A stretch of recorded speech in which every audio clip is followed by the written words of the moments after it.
My son banned me from his wedding and then had the audacity to send me the bill. A bill for $390,000 for a party I wasn't allowed to attend. His fiancée wrote a little note telling me to be thankful they were letting me contribute. I just smiled. They had mistaken my silence for weakness. They were about to learn that the same hands that built our family's fortune could also sign the demolition order. Before I tell you how I turned their dream wedding into a public nightmare, let me know where you're watching from in the comments and be sure to like and subscribe because you won't want to miss how this ends. At 75 years old, you learn to find comfort in simple things. For me, it is the whisper of a sharp hand playing across a plank of cedar. That soft, rhythmic hiss is the only music in my workshop, a sanctuary my wife Sarah and I built together 4 decades ago. Every tool on the wall, every scar on the workbench tells a story. And most of those stories have her in them. The silence has been heavier since she passed 3 years back, but the smell of cedar never changes. It smells like beginnings. I was finishing a small box, a replica of the first jewelry case I ever made for her. It wasn't for anyone in particular. It was just a way to keep my hands busy, to quiet my mind.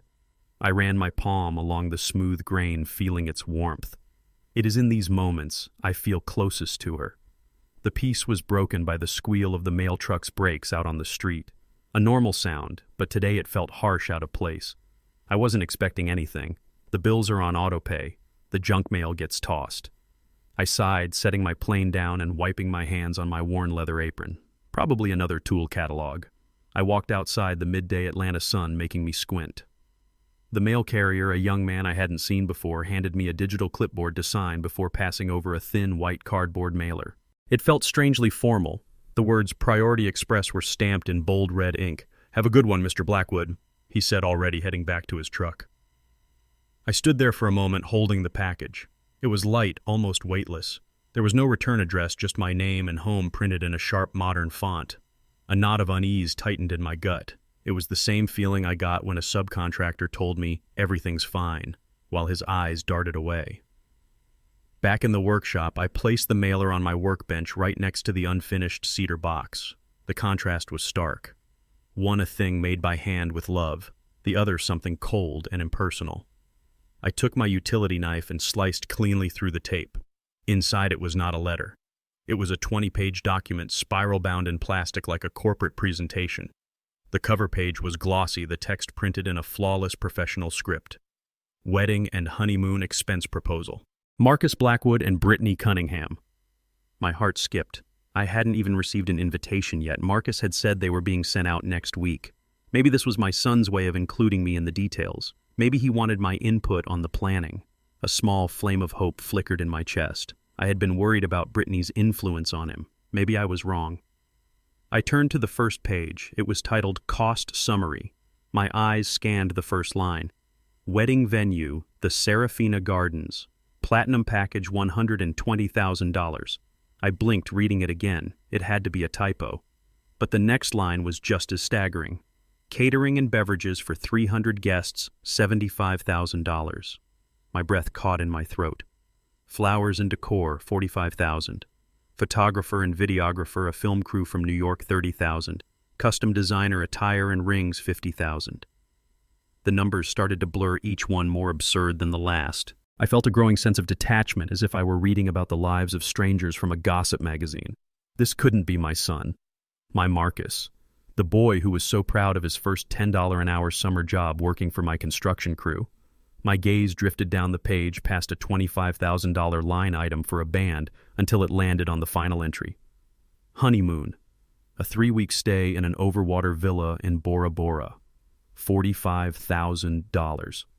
My eyes went to the bottom of the page, to the final figure, the one printed in bold and underlined for emphasis. Grand total, $390,000. The air was sucked from my lungs. $390,000. Sarah and I hadn't made that much in our first 10 years of business combined. It was an impossible number, a figure from another universe. It was an insult to a lifetime of hard work. As I stared, a small piece of cream-colored cardstock slipped from between the pages and fluttered onto the sawdust-covered floor. I bent down slowly, my joints creaking in protest. It was a handwritten note.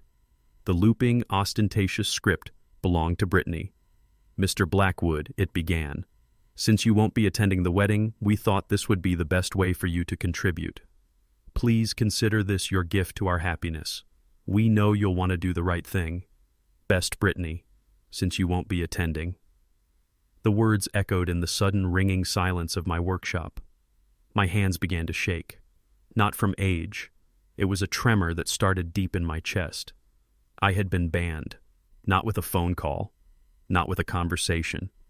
Just a cold, dismissive line and a note attached to an invoice. I collapsed onto my stool, the proposal slipping from my grasp, its slick pages fanning out across the floor. Each expense item seemed to mock me. The Serafina Gardens. A film crew from New York. Bora Bora. This wasn't my world. This was Brittany's world, and she was sending me the bill for admission. The foolish hope I'd felt just moments before curdled into a bitter taste in my mouth. This was no misunderstanding. This was a message. A calculated, professionally presented message. It said, "Your only value to us is your checkbook. Pay up and stay away." I closed my eyes trying to breathe, but the air in my workshop suddenly smelled like ashes. I had to call him. I had to hear it from his own mouth. A part of me, a foolish, desperate part, clung to the hope that Brittany had done this without his knowledge. That my son, the boy I taught to ride a bike and bait a fishing hook, could not be this person. My old phone felt heavy in my hand. My fingers felt stiff and clumsy as I scrolled to his name. It rang 3 times before he answered, his voice clipped and annoyed. "Dad, what's up? I'm kind of busy right now." I kept my own voice steady level. "Marcus, I just received a package." There was a telling pause on the other end of the line. "Oh, that," he said, and his tone shifted to defensive. "Look, I was going to call you. Am I banned from my own son's wedding, Marcus?" I asked the words, feeling like shards of glass in my mouth. I heard a faint shuffling sound, a muffled whisper, and then another voice, sharp and clear, joined the call. It was Brittany. I was on speakerphone. "We're not banning you, Mr. Blackwood," she said, her voice dripping with condescension. "We are simply having a more intimate event. You know, with our friends. A different generation." "A different generation," I repeated silently, the phrase tasting like poison. "And this invoice for $390,000. "That's what it costs," Marcus mumbled as if reading from a script. "That's what it takes to have a decent wedding in Atlanta these days. We're just making it easier for you to fulfill your parental duty." Brittany's voice cut in, laced with a brazen confidence that stole my breath. "Frankly, you should be thankful we're letting you contribute at all." Contribute. The word hung in the air between us. The tremor in my chest stilled, replaced by something cold and heavy, like a block of concrete setting in my veins. The last ember of hope was extinguished. "I see," I said, and my voice was a stranger's. "Good," Brittany chirped. "We'll send over the account information for the wire transfer. Thanks in advance." And they hung up. I sat there in the silence of my workshop, the dead phone still pressed to my ear. The sadness was gone, swallowed by a profound and terrifying emptiness. The son I knew was gone. He had been replaced by a stranger on a speakerphone, a man who measured his father's love in dollars and cents and found it wanting. My gaze drifted from the cold, impersonal invoice to a framed photograph on the wall, its edges softened by a thin layer of sawdust. It was my favorite picture of Sarah. She was standing in the half-finished frame of this very workshop, her hair tied up in a bandana, a smudge of dirt on her cheek, and a hammer held loosely in her hand. She was laughing, a full-throated laugh that could make the birds outside stop and listen. We were 30 years old, knee-deep in debt, and working 16-hour days to get Blackwood Construction off the ground. We had nothing but a second-hand truck and a shared, stubborn dream. I remembered that day so clearly. A potential client had just turned us down for a big job, telling me I was too ambitious for my own good. I came back to our small apartment defeated, ready to give up.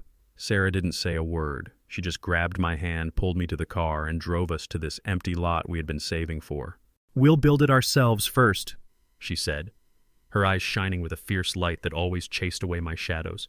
"We'll build our own headquarters, our own home, and we'll show them all what ambition looks like." That was Sarah. She wasn't just my wife. She was the architect of our life. I was the builder, the one who knew how to frame a wall and pour a foundation, but she was the one with the blueprint. She saw the finished house when all I could see was a pile of lumber. She was the one who went to the bank time and time again, refusing to take no for an answer. She faced down suppliers who tried to sell us substandard materials and charmed city inspectors who were known for being tough as nails. "Our name is on this, Silas," she would always say, running her hand over a freshly laid beam.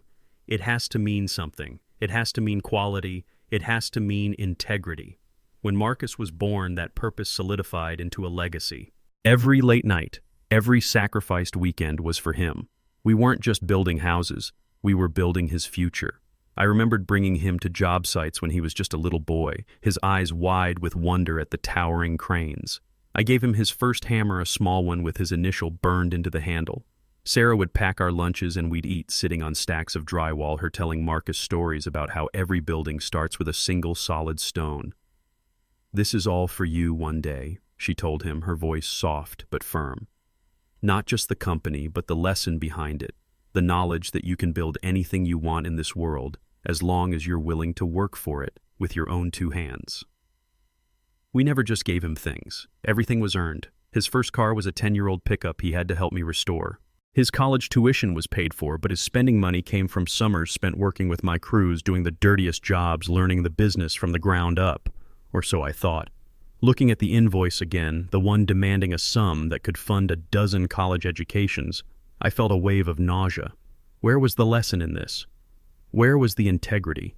We had spent our lives teaching our son the value of $1, and he had turned around and presented our love as a bill for nearly 500,000 of them. A bitter realization settled upon me. We had given him the tools, but he had chosen to sell them for parts. He didn't want to build his own life. He wanted to purchase a prefabricated one assembled by others, and he expected me to foot the bill. He wanted the prestige of the Blackwood name without understanding the sweat and sacrifice that gave it weight. Sarah would have been heartbroken, but she wouldn't have just cried. Oh no. After the heartbreak would have come the fire. The same fire I saw in her eyes on that empty lot all those years ago. She would have seen this not just as an insult to me, but as a desecration of everything we stood for. She would have seen it as her duty to protect our legacy from the very person it was meant for. And as I stood there surrounded by the ghosts of our shared labor, I felt her presence beside me. I felt her strength flowing into me. This was no longer just about my wounded pride. This was about honoring her memory. This was about protecting the foundation of our life's work. Marcus and his fiancée saw me as a bank. They were about to find out I was the builder. And the first rule of building is that you must have a solid plan before you ever break ground. My plan was just beginning to take shape. The memories of Sarah, once a warm comfort, now felt like embers stirring a fire within me. The pain of my son's betrayal was a sharp physical thing, an ache in my bones that felt deeper than any grief I had known. But as I stood there in the quiet hum of the workshop, something began to shift. The heat of that pain was not consuming me. It was forging something new in its place. Resolve. Cold, hard, and sharp as steel. I reached down and picked up the glossy proposal from the workbench. My hands were steady now. I was no longer looking at it with a father's wounded heart. I was looking at it with the eyes of the man who had built Blackwood & Sons from nothing. I was looking at it like a set of blueprints from a rival contractor searching for the structural flaws. And they were everywhere.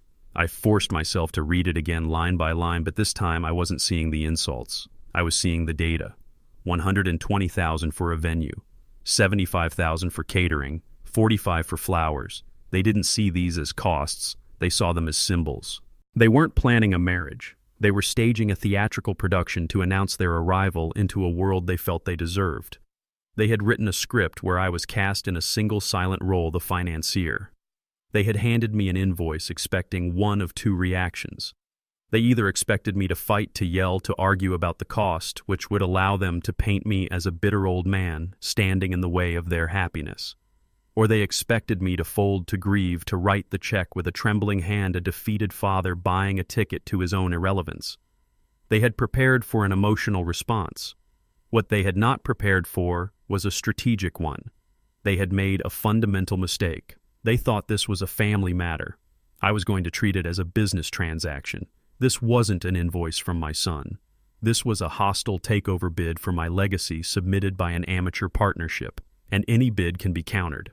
A strange calm settled over me. The emotional storm had passed, leaving behind a quiet, crystalline clarity. They wanted $390,000. Fine. The number was no longer an insult. It was a tool. It was the price they had put on their own downfall. I would give them exactly what they asked for. I would finance their dream. I would build them the most beautiful, elaborate, and flimsy stage imaginable. And at the moment of their triumph, when the lights were brightest and the audience was watching, I would pull the lever that sent the whole thing crashing down around them. My love for my son had been their target. They thought it was my weakness. They were about to learn that love, when betrayed, can become a force of nature. It doesn't just disappear, it transforms. It can become a fortress impenetrable and absolute. My grief for Sarah had made me vulnerable, had made me soft.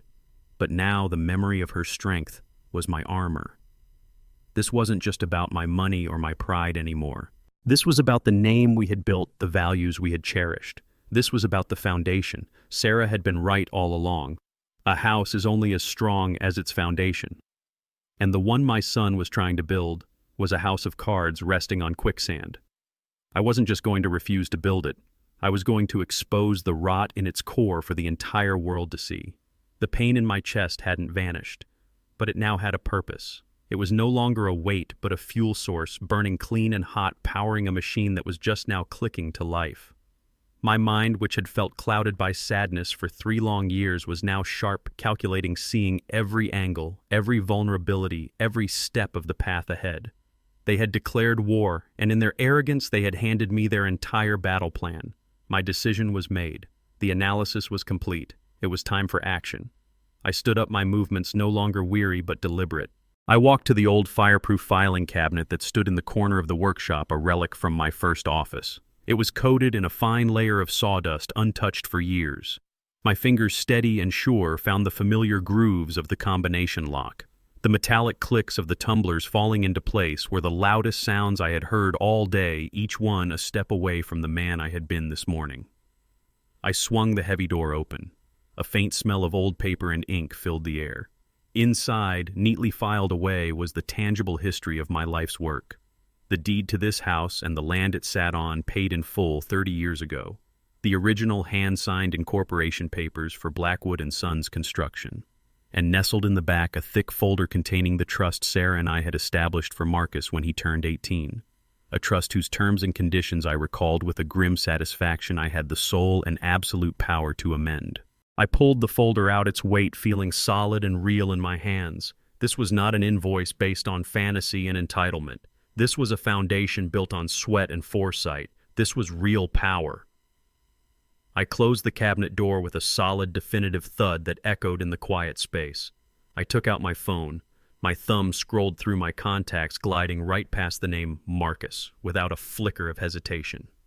It stopped on a name I hadn't needed to call in a long time, but one I knew I could count on. The only man besides myself who had been there when the first foundation was poured. The phone rang only once before he answered, his voice the same gravelly baritone I had known for 60 years. Evans Law Office. Charlie, I said, my voice clear and steady, with no trace of the storm that had just passed. It's me, Silas. I need to see you. I paused, looking down at the trust documents in my hand. My path forward now perfectly clear. Cancel your afternoon. I'm coming to your office, and Charlie, bring your best pen. We have something to build.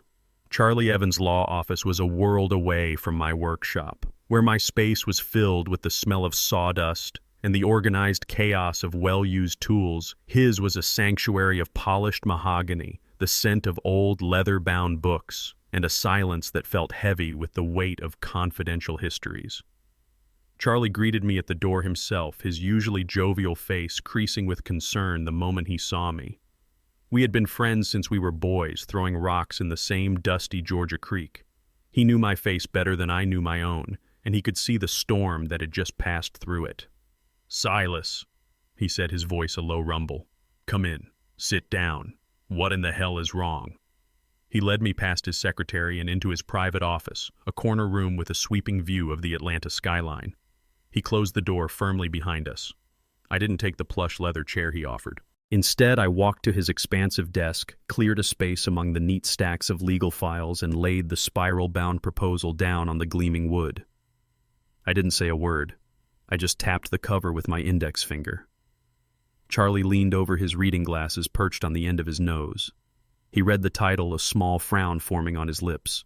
He flipped it open. I watched his face as he scanned the first page, the cost summary.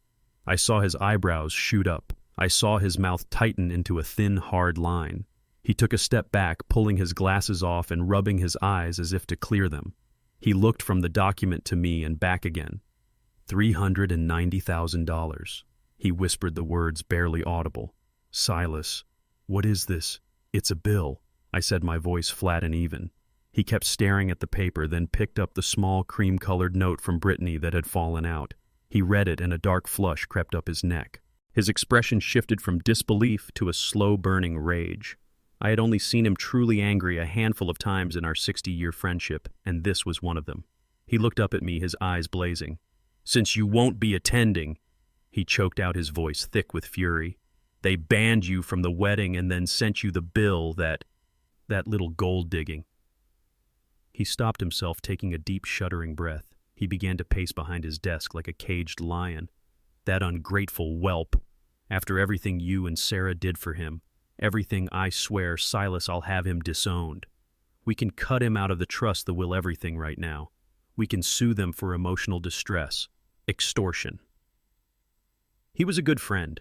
He was reacting exactly as a friend should, with righteous indignation and a call to arms. He was the one having the emotional outburst I had refused to allow myself. I just stood there waiting for the storm to pass. He finally stopped pacing and slammed his open palm down on his desk, making the heavy crystal paperweight jump. Damn it, Silas, say something. Are you just going to let them do this to you? I looked him straight in the eye. No, Charlie, I said quietly. I'm not going to let them do this to me. Good, he said, breathing heavily. So what's our first move? A restraining order? No, I said. Then we start the legal proceedings to cut him off. Now. No, I said again, my voice calm. Charlie stared at me, his anger giving way to pure confusion. He sank into his chair, looking at me as if I had lost my mind. I don't understand, he said, shaking his head. You're not going to fight them. You're not going to cut him off. Then what in God's name are you going to do? Silas, are you actually considering paying this ransom note? I let the silence hang in the air for a long moment, letting the weight of his question settle. I leaned forward, placing both my hands flat on his desk. I'm not considering it, Charlie, I said, my voice low and devoid of any emotion. I'm going to do it. I am going to pay the bill. Every last cent. Charlie looked at me as if I had just confessed to a murder. The color drained from his face. He opened his mouth, then closed it again. For the first time in his professional career, Charles Evans, the sharpest lawyer I knew, was speechless. He finally found his voice, a strained whisper. You're insane. You've gone crazy from grief. Silas, that's almost $500,000. For what? So they can laugh at you from Bora Bora, so that woman can wear your life's work on her finger. No, I said, a faint, cold smile touching my lips for the first time that day. I'm going to pay it, but I'm going to pay it my way, on my terms. I'm going to give them everything they want. I am going to build them the wedding of their dreams, a beautiful stage for all their friends to see. So I paused, letting my words sink in. And then, Charlie, I continued, my voice dropping even lower. You and I are going to make sure that when the curtains fall, they are left with absolutely nothing but the debt. I don't want to just cut him off. That's too easy. I want him to learn. I want them to feel the consequences of their actions in front of everyone they're trying so desperately to impress. A slow understanding began to dawn in Charlie's eyes, chasing away the confusion. The lawyer in him, the strategist, was awakening. The anger was still there, but it was being channeled, focused. A contract, he breathed. You want to build a contract. Exactly, I said, tapping the invoice. They've made a proposal. I am going to make a counter-proposal, one they will be too greedy and too arrogant to refuse. The flush returned to Charlie's face, but this time it was not from anger. It was from the thrill of the fight. A wide, predatory grin spread across his face, the kind he got when he smelled blood in the water during a deposition. Oh, this is good, he said, rubbing his hands together. This is better than good. This is biblical. Tell me everything. I pulled the chair up, finally sitting down. And for the next hour, in the quiet of his office with the city of Atlanta sprawling beneath us, I laid out the blueprints for my son's demolition. Charlie leaned back in his high-backed leather chair, the predatory grin still on his face. He steepled his fingers, looking at me over the top of them. "All right, Silas," he said, his voice now a low, conspiratorial hum. "You have my full and undivided attention. Walk me through it, the demolition plan." I took a deep breath. "It's simple, Charlie. We don't refuse, we agree. We don't argue, we accommodate. We give them everything they want. But every single dollar, from the first deposit for the wedding cake to the last tip for the valet, will come with a string attached. A string that only I can pull." Charlie nodded slowly, his lawyer's mind already turning the tumblers. "Control," he said. "Absolute control over the flow of money. I like it. So how do we structure it?" "We create a new entity," I said, leaning forward. "A trust. We'll fund it with the full $390,000. Not a penny more, not a penny less. And we'll give it a name they can't resist, something that feeds their ego. We'll call it the Blackwood Cunningham Legacy Fund." A sharp, appreciative laugh escaped Charlie's lips. "Oh, you are a cruel man, Silas Blackwood," he said, shaking his head in admiration. "That's brilliant. It makes them feel like partners. It sounds like an inheritance they're just getting a little early. They'll be so busy admiring the name on the letterhead they'll never bother to read the fine print." "And what will the fine print say, Charlie?" I asked. This was his domain now. I had the blueprint. He would build the legal machinery. He got up and started to pace again, but this time it wasn't with anger. It was with the focused energy of a master craftsman. Okay, he began, thinking out loud. "First, the trust itself. It has to be irrevocable so they can't challenge its existence. We'll put the money in, and it's officially their wedding fund. However," he said, turning to point a finger at me, "you, Silas Blackwood, will be named as the sole non-removable trustee. The language will be ironclad. It will state that the trustee has absolute and sole discretion over any and all disbursements. Any payment for any reason requires your personal written approval. No one else can authorize a single dime." "Good," I said. "So they'll have to come to me for every check." "Not directly," Charlie corrected, a sly look in his eye. "That would make them suspicious. We need a layer of insulation, a firewall.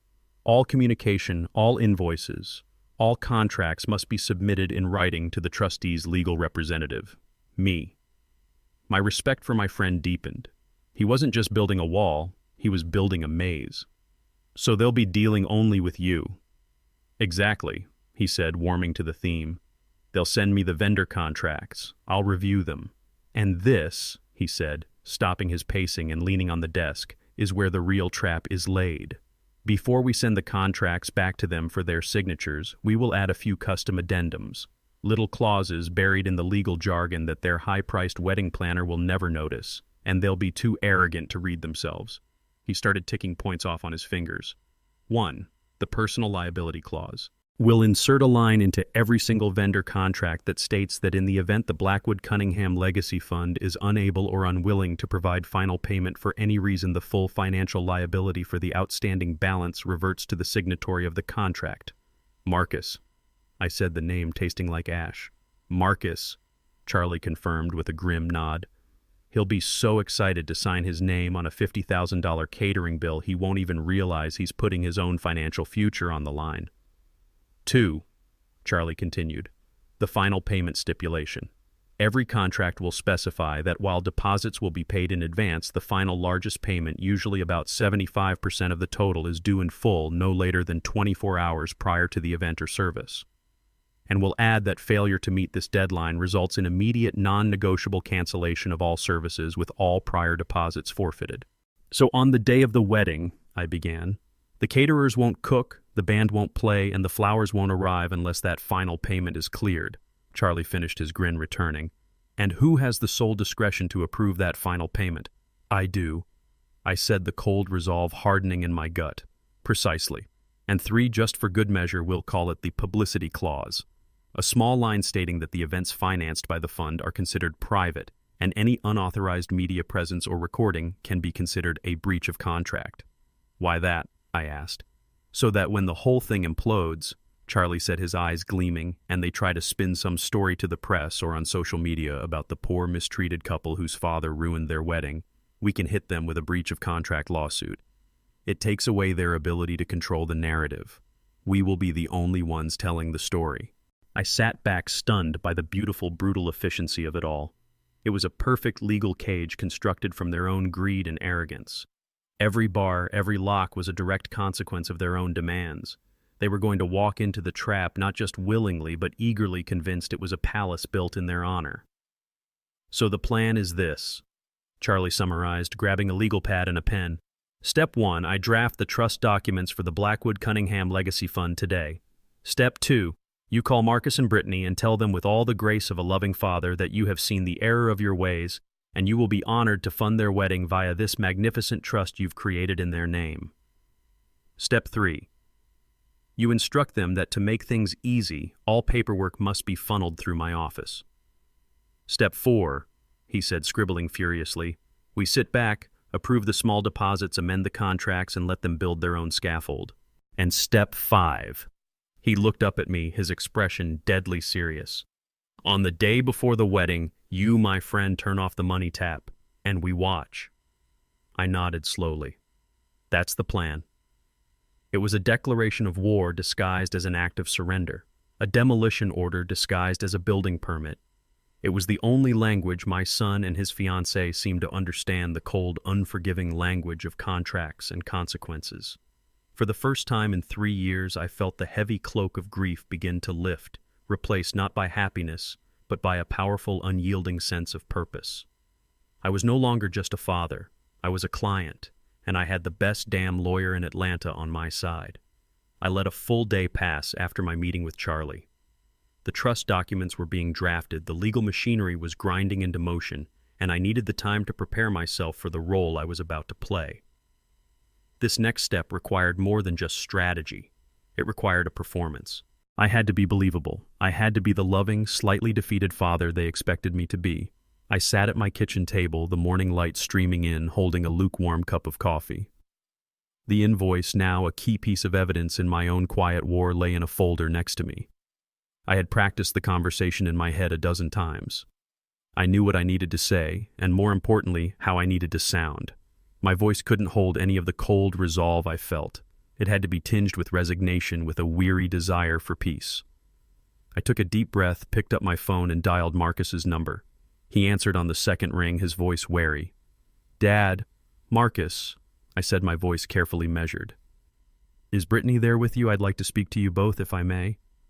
There was a brief pause, a muffled exchange in the background. "Yeah, Dad, you're on speaker. What's up?" I've had some time to think." I began, letting a sigh escape my lips. "About our last conversation. And about the proposal you sent." I could almost feel their tension through the phone, the anticipation of another argument. "I want to apologize," I said softly. "I was shocked and I reacted poorly. A father has his duties, and I haven't been myself since your mother passed." The lie felt slick and unnatural, but I pushed it forward. "The last thing Sarah would have wanted is for money to come between us, and the last thing I want is to cast a shadow over the happiest day of your life." I let the silence stretch, giving them time to absorb my surrender. Finally, Brittany's voice, cautious but hopeful, broke the quiet. "So, what are you saying, Mr. Blackwood?" This was the moment. "I'm saying you're right." I said the words costing me more than any check ever could. "I want you to have the wedding you've always dreamed of. I will take care of the bill, all of it." The reaction was instantaneous. A high-pitched shriek of pure, unfiltered delight erupted from the phone. It was Brittany. "Oh my God. Marcus, did you hear that? Oh, Mr. Blackwood, thank you. Thank you so much. I knew you'd come around. This is just wonderful. Now we can finally confirm the booking with Serafina Gardens and call the designer back. This is the best news ever." Her joy was so nakedly transactional, it was almost comical. There was no mention of family, no mention of my feelings. It was purely about the acquisitions her victory had unlocked. Then I heard Marcus's voice, thick with relief. "Wow, Dad, thanks. That means a lot." There it was, a flicker of something more, a hint of the son I once knew. But it was quickly extinguished by Brittany's triumphant planning. "This changes everything," she gushed. "We won't have to settle for the second-best floral arrangements, and we can definitely upgrade the honeymoon package." I let her go on for another moment, her excitement serving as the perfect cover for my next move. When she finally paused for a breath, I spoke again, my tone warm and paternal. "I'm glad you're happy, both of you," I said. "And to make this official, and to do something special to honor your mother's memory, I've had my lawyer Charlie Evans set up a formal trust for this purpose. I've already funded it with the full amount. It's called the Blackwood Cunningham Legacy Fund." "The Blackwood Cunningham Legacy Fund," Brittany repeated slowly, tasting the words. I could hear the ego-stroking effect it had on her. "Wow, that sounds so official, so important." "It is important," I said smoothly. "This is my legacy, and now it's yours too. The fund is dedicated solely to your wedding and honeymoon expenses. Now, to keep things clean and professional for everyone, Charlie will be handling all the payments directly from the fund. It's much simpler this way. You won't have to worry about a thing. Just have all your vendors, your planner, everyone send their contracts and invoices directly to his office. He'll review them and cut the checks. It'll be easier for everyone." The hook was in the water. I held my breath. The silence on their end was not one of suspicion, but of pure, unadulterated pleasure at the thought of having what amounted to a personal financial manager for their wedding. "You mean we just tell people to bill your lawyer?" Brittany asked, her voice filled with awe. "That is incredibly chic." "It's efficient," I corrected gently. "It ensures everything is handled properly. Charlie will take good care of you." "Yes," Marcus said, his relief now complete. "Yeah, that's great, Dad. That takes all the pressure off. Thank you." "You're welcome, son," I said, the words feeling like foreign objects in my mouth. "Now I'll let you two get back to your planning. I'm sure you have a lot of calls to make." "We do," Brittany chirped. "Thank you again, Mr. Blackwood. You won't regret this." "Oh, I know I won't," I thought, "but you will." "Talk to you soon," I said, and ended the call. I placed the phone down on the table. The silence of the kitchen rushed back in. My performance was over. The bait had been taken. They were celebrating their great victory, never once questioning why their defeated father sounded so calm, so organized. They were so blinded by the dollar signs they couldn't see the bars of the cage being built around them. And I, the loving father, had just handed them the blueprints. The first move came 4 days later. I was in the workshop sanding down the cedar box when my phone buzzed with an email notification. It was from Brittany. Marcus's name was copied a silent partner in the correspondence. The subject line was simply "a quick question and so much gratitude." I set my sanding block down, wiped my hands, and opened the message. The tone was sickeningly sweet, a confection of fake affection and corporate politeness. "Dear Mr. Blackwood," it began. "I hope this email finds you well. Marcus and I wanted to once again express our deepest, most sincere gratitude for your incredible generosity. Creating the Blackwood Cunningham Legacy Fund was such a thoughtful, powerful gesture, and it truly feels like Sarah's spirit is a part of this celebration. It means the world to us." I had to pause and take a breath. The casual way she invoked my wife's name as a shield for her greed was a special kind of poison. I read on. "On that note, we've had a tiny change of plans that we're actually incredibly excited about. The original band we booked for the reception just had to cancel due to a scheduling conflict. We were devastated at first, but it turns out it was a blessing in disguise. It just so happens that Velvet Fusion, the jazz ensemble that played at the Governor's Ball last year, has a last-minute opening. It feels like fate." I could almost hear her manufactured excitement through the screen. Of course, they are a bit more of an investment than our original choice, but the ambiance they would create is simply priceless. It would elevate the entire evening. We know it's an extra expense we hadn't planned for, but we thought of your beautiful gesture with the fund, and we felt you would want the event to be as perfect as possible. I've attached their contract for your review. Please let us know what you think." I scrolled down and opened the attachment. The original band had been budgeted at $25,000. The contract for Velvet Fusion was for $60,000. A $35,000 increase requested, without a flicker of shame, less than a week after I had agreed to their initial exorbitant demands. This was the test. The first nibble on the line. They were seeing how far they could push, how much the loving father was willing to bend. I felt a cold smile touch my lips. It was happening exactly as Charlie and I had predicted. Her email was a masterclass in manipulation, framing a greedy desire as a faded opportunity and cloaking it in the language of shared celebration. I didn't reply to her. I didn't have to. I simply forwarded the entire email chain with the contract attached to Charlie. My own message was just a single line. "Charlie, please review and process this from the fund." I hit send and went back to my sanding, the rhythmic motion calming my nerves. The ball was in Charlie's court now. The machine was doing its work. 2 days later, my phone buzzed with a text message. It was from Brittany. A string of champagne bottle and heart emojis followed a short, ecstatic message. "Velvet Fusion is confirmed. Thank you, thank you, thank you. Charlie is an absolute dream to work with, so professional. This is going to be the wedding of the year. XXO. The hook was set. Deeply. The ease of that first transaction, the professionalism of her lawyer handling the details was all the encouragement she needed. The floodgates opened. The initial proposal, the one that had shocked me to my core, became nothing more than a suggested starting point. A week later, another email. This one was about the floral arrangements. The original $45,000 budget apparently was merely for standard blooms. The florist had introduced Brittany to a rare imported orchid from Hawaii that would create an unforgettable sensory experience. It was only another $20,000. I forwarded it to Charlie. A few days after that, an upgrade to the catering. The chef had suggested a champagne and oyster bar for the cocktail hour. "It's what everyone is doing in the Hamptons," Brittany wrote, as if that were the only justification needed. The cost, $17,000. I forwarded it to Charlie. The emails became a weekly, sometimes daily occurrence. Each one followed the same formula, a gushing thank you followed by a once-in-a-lifetime opportunity that always came with a hefty price tag. An ice sculpture of 2 swans intricately carved. A pre-wedding brunch for out-of-town guests at the Four Seasons. A custom-built dance floor with their initials monogrammed in gold leaf. Upgraded honeymoon flights from business class to a first-class suite. With every request, my response was the same. A silent, immediate forward to Charlie's office. I never spoke to them about the money. I never questioned a single expense. My silence was my greatest weapon. They mistook it for weakness, for the resignation of a foolish old man who could be easily parted from his money. They had no idea that my silence was the quiet hum of a well-oiled machine meticulously documenting their every move. Each new contract they sent was another bar in the cage they were building for themselves.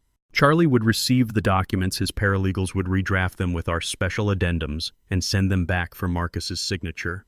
And Marcus, blinded by the spectacle of it all and placated by Brittany, signed every single one. I got one phone call from him during that time. It was brief and awkward. "Hey, Dad," he said. "Just wanted to check in." "I'm here, son," I said. "Sounds like you two are busy." "Yeah." He laughed, a nervous, hollow sound. "Brittany's really getting into the details, huh? She's a perfectionist. Thanks for being so cool about it all." "It's the wedding she deserves," I said, my voice perfectly neutral. "I'm happy to help." He was relieved to hear it. He didn't want to know the details. He didn't want to see the numbers. He just wanted the party, the prestige, without any of the responsibility. He was a willing accomplice in his own fleecing. By the end of the second month, Charlie sent me an updated spreadsheet. The original budget of $390,000 was a distant memory. The new projected total with all of Brittany's upgrades was pushing closer to $500,000. I looked at the numbers on the screen. I felt no anger. I felt no panic. I felt only the grim satisfaction of an architect watching his demolition plan proceed exactly on schedule. They thought they were cashing a blank check. They didn't understand they were signing a confession over and over again. Every contract, every invoice was another piece of evidence. Every dollar they spent was another pound of pressure on the faulty foundation they were so proudly standing on. And soon, very soon, I was going to give it a little push. The ease of that first victory emboldened them. It was like chum in the water. They had tested the limits, found none, and now a feeding frenzy was about to begin. I didn't have to wait long. About a week after the band was confirmed, another email from Brittany arrived. This one was titled, "A Toast to the Future." "Dearest Silas," she wrote, "I had been promoted from Mr. Blackwood now that the money was flowing freely. I was just finalizing the catering details with the chef at Serafina Gardens, and he made the most marvelous suggestion. He said that for an event of this caliber, the standard champagne simply wouldn't do. He has access to a very limited allocation of a vintage 2008 Cristal that a certain Hollywood actor recently served at his wedding. Can you imagine the prestige? It would be the talk of the town. It's a bit of a splurge, of course, but these are the little details that make an event truly unforgettable. I told him we'd have to check, but I was secretly confident you'd want us to have the absolute best. The attached invoice was for an additional $15,000 just for the champagne upgrade. $15,000 for bubbly party juice. I thought about the first home Sarah and I had bought, a tiny little bungalow that cost $20,000, a sum we had to scrape and save for over 5 years to afford. The casualness with which Brittany proposed spending nearly that much on a beverage was breathtaking. I took a screenshot of the email, saved it to a special folder on my computer I had labeled Evidence, and then I forwarded the message to Charlie. My instruction was, as always, a simple "please proceed." A few days later, a text from Brittany. It was a picture of her and Marcus clinking 2 champagne flutes together, their faces beaming. The caption read, "Practicing for the big day, thanks to the best father-in-law a girl could ask for, #Cristal." This became the new rhythm of my life. Every few days, a new email, a new once-in-a-lifetime opportunity. It was a fire hose of frivolous demands. First, it was the ice sculpture. Brittany had been to a charity gala and had seen a massive glittering sculpture of the company's logo. She decided with absolute certainty that they needed one for their wedding. Not a logo, but 2 life-sized swans, their necks forming a heart. She had already commissioned a quote from a renowned ice artisan. The price, $10,000. The email arrived on a Tuesday. I forwarded it to Charlie.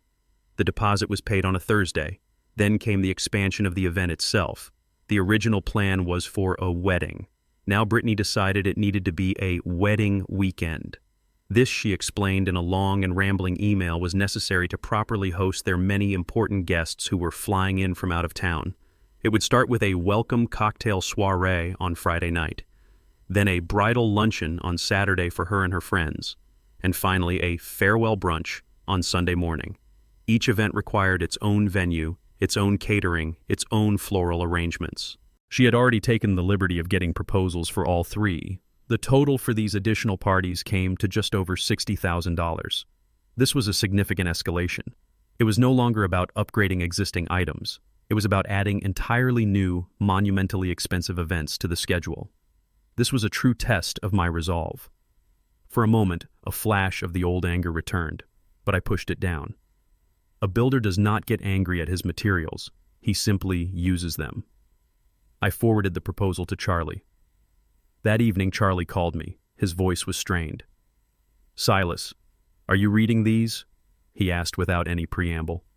"A welcome soiree, a $60,000 weekend package. This is getting out of hand." "Is it?" I asked calmly, sanding a piece of oak in my workshop. "It seems to be proceeding exactly as we planned." "They're taking you for a fool, Si," he exclaimed. "They're laughing all the way to the bank." "Let them laugh, Charlie," I said, my voice low and even. "The louder they laugh now, the quieter they'll be on the big day.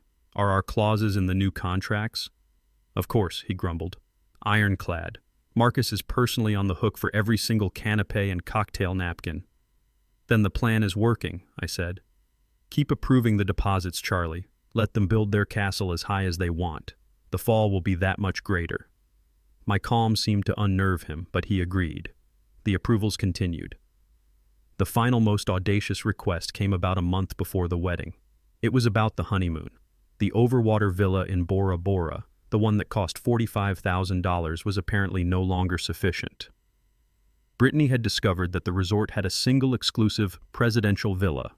It was a private island compound with its own beach, a personal chef, a butler, and a private yacht. "I know it's extravagant," she wrote, her email dripping with faux humility, "but our honeymoon is a sacred time. It's the foundation for our entire marriage.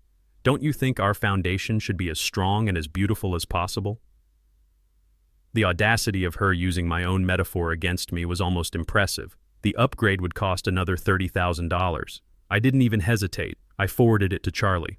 By the time the final spreadsheets were being prepared, the wedding had metastasized. The original $390,000 invoice seemed like a quaint memory from a more innocent time. The new grand total was well over $500,000. They had taken every inch I had given them and stretched it into a marathon. They were completely insulated from the reality of their spending, protected by the magical fund and the efficient work of my lawyer. They believed they were savvy negotiators getting everything they wanted. They had no idea they were simply convicts happily ordering the most expensive meal possible for their own last supper. The weeks that followed settled into a strange and quiet routine. The flood of emails from Brittany became the new normal. Each one was a new demand, a new escalation wrapped in the cloying sweetness of her gratitude. And each one was met with the same silent, methodical response from me, a simple forward to Charlie's office. I spent my days in the workshop, losing myself in the familiar scent of cedar and the satisfying scrape of a plane on wood. I was building things, creating order with my hands, while just a few miles away in a high-rise office downtown, my oldest friend was meticulously preparing for a demolition. About a month into this new arrangement, Charlie called me. "The first big one is here," he said, his voice a low hum of professional excitement. "The contract from Serafina Gardens. I think you should come down and see this. It's time to inspect the machinery." When I walked into his office, the atmosphere was different. The air of quiet contemplation was gone, replaced by a focused intensity. Charlie wasn't my grieving friend anymore. He was a general in his war room. On his vast mahogany desk, 2 documents lay side by side. One was the original contract from the venue, a thick stack of pages filled with glossy photos and flowery language. The other was a slim, severe-looking addendum drafted on Charlie's own letterhead. "Sit down, Silas," he said, gesturing to the chair opposite him. "Welcome to the factory." He slid the original contract toward me. "This is what they sent. Standard venue agreement. All the usual stuff about deposits, cancellation policies, liability for damages. It's designed to protect them, the venue. It's a perfectly reasonable, well-drafted document for a normal transaction. But this," he said, his voice dropping, "is not a normal transaction." Then he pushed the addendum forward with a reverence typically reserved for a sacred text. "And this," he said with a grim smile, "is our little improvement. This is designed to protect you, and more importantly, it is designed to hold them accountable. This is where the trap is set." He put on his reading glasses and picked up the document, its crisp pages rustling in the quiet room. "My paralegals have templated this, so the same core clauses will be attached to every single contract that passes through this office. But this is the big one. The $120,000 anchor. I want you to understand exactly how it works, every gear, every spring." He pointed to the first section, his finger tracing the elegant script of the title. "We're calling this Addendum B regarding payment from fiduciary funds." Sounds boring, right? That's intentional. People skip the boring parts. It's human nature. Their eyes will glaze over before they even get to the first sentence. He cleared his throat and began to read a paragraph dense with legal jargon. The words were a thicket of heretofores, notwithstanding, pursuant to, and fiduciary duty.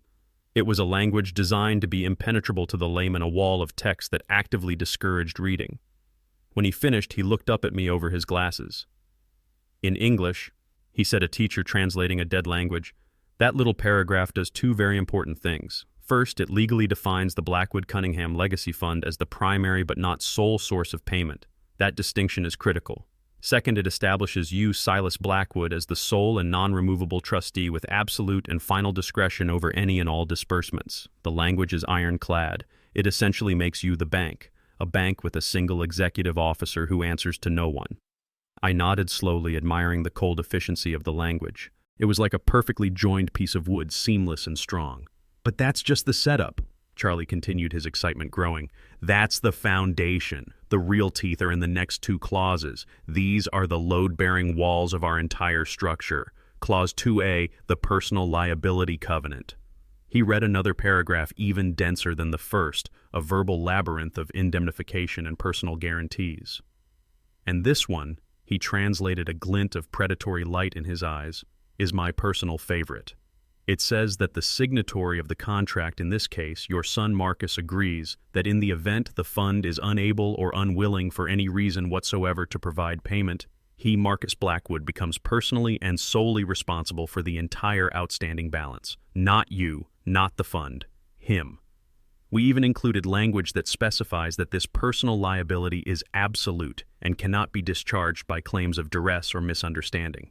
He is in the eyes of this contract a sophisticated party entering into a binding financial agreement. So he's personally guaranteeing a six-figure debt without even knowing it. I said the words feeling heavy in my mouth. He's co-signing his own ruin, Charlie corrected, his voice sharp. He'll be so thrilled to see his name on a contract for a place like Serafina Gardens he won't even blink. He'll see the signature line, he'll see the title client, and his ego will do the rest. Now for the kill shot. Clause 2B, the final disbursement and service guarantee. He read the final clause. This one was shorter, sharper, the language less ornate and more brutal. This one is simple and direct, he explained, so there can be no ambiguity when the time comes. It stipulates that while the initial 50% deposit will be paid upon signing, the final 50% balance is due in cleared funds no later than 5:00 p.m. Eastern Standard Time on the business day immediately preceding the scheduled event. It then says that failure to meet this deadline for any reason constitutes a material breach of contract resulting in the immediate and irrevocable termination of all services. All prior deposits and payments will be forfeited as liquidated damages, and the venue will be under no obligation to allow the event, its hosts, or any of its guests onto the premises. I leaned back in my chair, the full brutal elegance of his plan settling over me. It was a perfect legal cage constructed from their own greed and arrogance. So the day before the wedding, I said, if I don't approve that final payment, then at 5 o'clock there is no wedding. Charlie finished, a thin, dangerous smile on his face. The gates are locked. The staff goes home. The lights are turned off. And according to the contract Marcus is about to sign, the venue is perfectly within its legal rights to do so. He has no recourse, no one to sue. He will have agreed in writing to the terms of his own public humiliation. I looked at my old friend, this man I had known since childhood, and saw the brilliant, ruthless strategist he was. He hadn't just built a trap. He had built it using the enemy's own materials, their own arrogance, their own lack of diligence. Will they really not read it, Charlie? I asked the question, feeling naive even as I said it. Charlie chuckled, a dry, cynical sound that echoed in the quiet office. Silas, let me tell you something I've learned in 40 years of law. People who are getting something for free never ever read the fine print.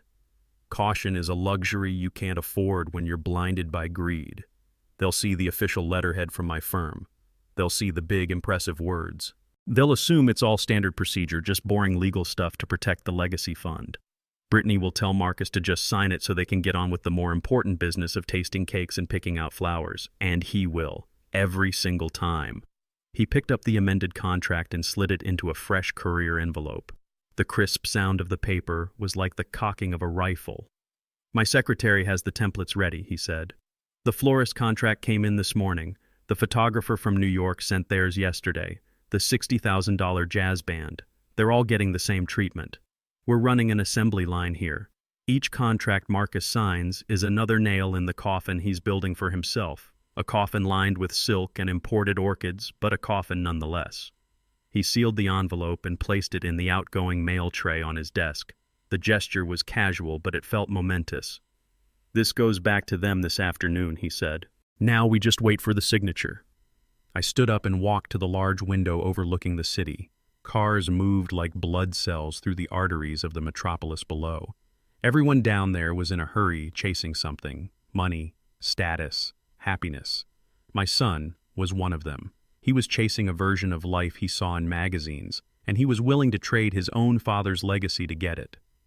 I felt a pang of a familiar sadness, the last ghost of the father I used to be. But it was quickly replaced by the cold resolve of the man I had become.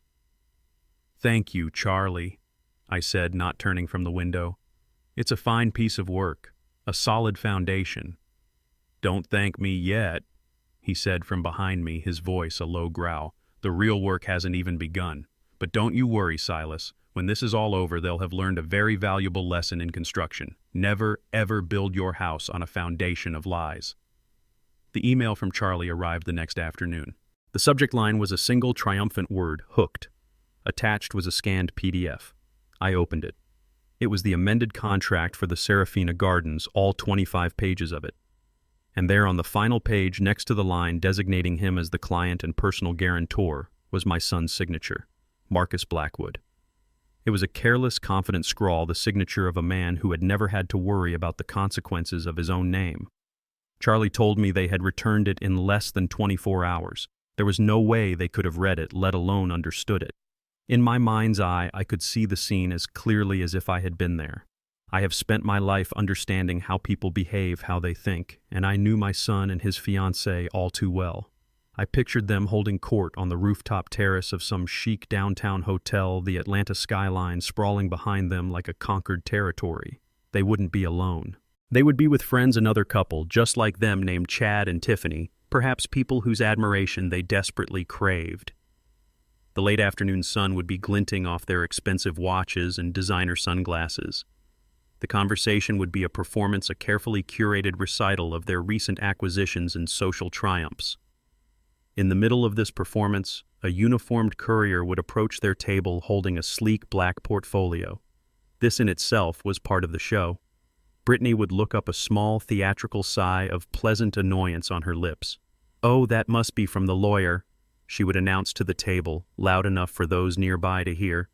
"More wedding business. It truly never ends." The courier would present the envelope.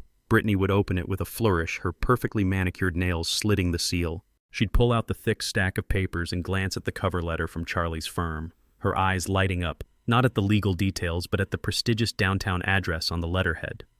"Here we are," she would say, pushing the document across the white marble table to Marcus. "The final contract for the gardens, just a formality. We just need to sign it and send it back. Then we can finally announce the venue on social media. My friends are dying to know."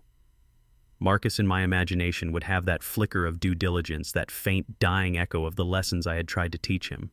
He'd pick it up, feel the heft of it in his hands. It would feel important. "Wow, this is a lot of pages," he might say, a hint of unease in his voice. "Shouldn't we, read this? It looks different from the first one. There's this whole extra section attached." That is the moment, the fork in the road, the single instant where a different choice could have changed everything.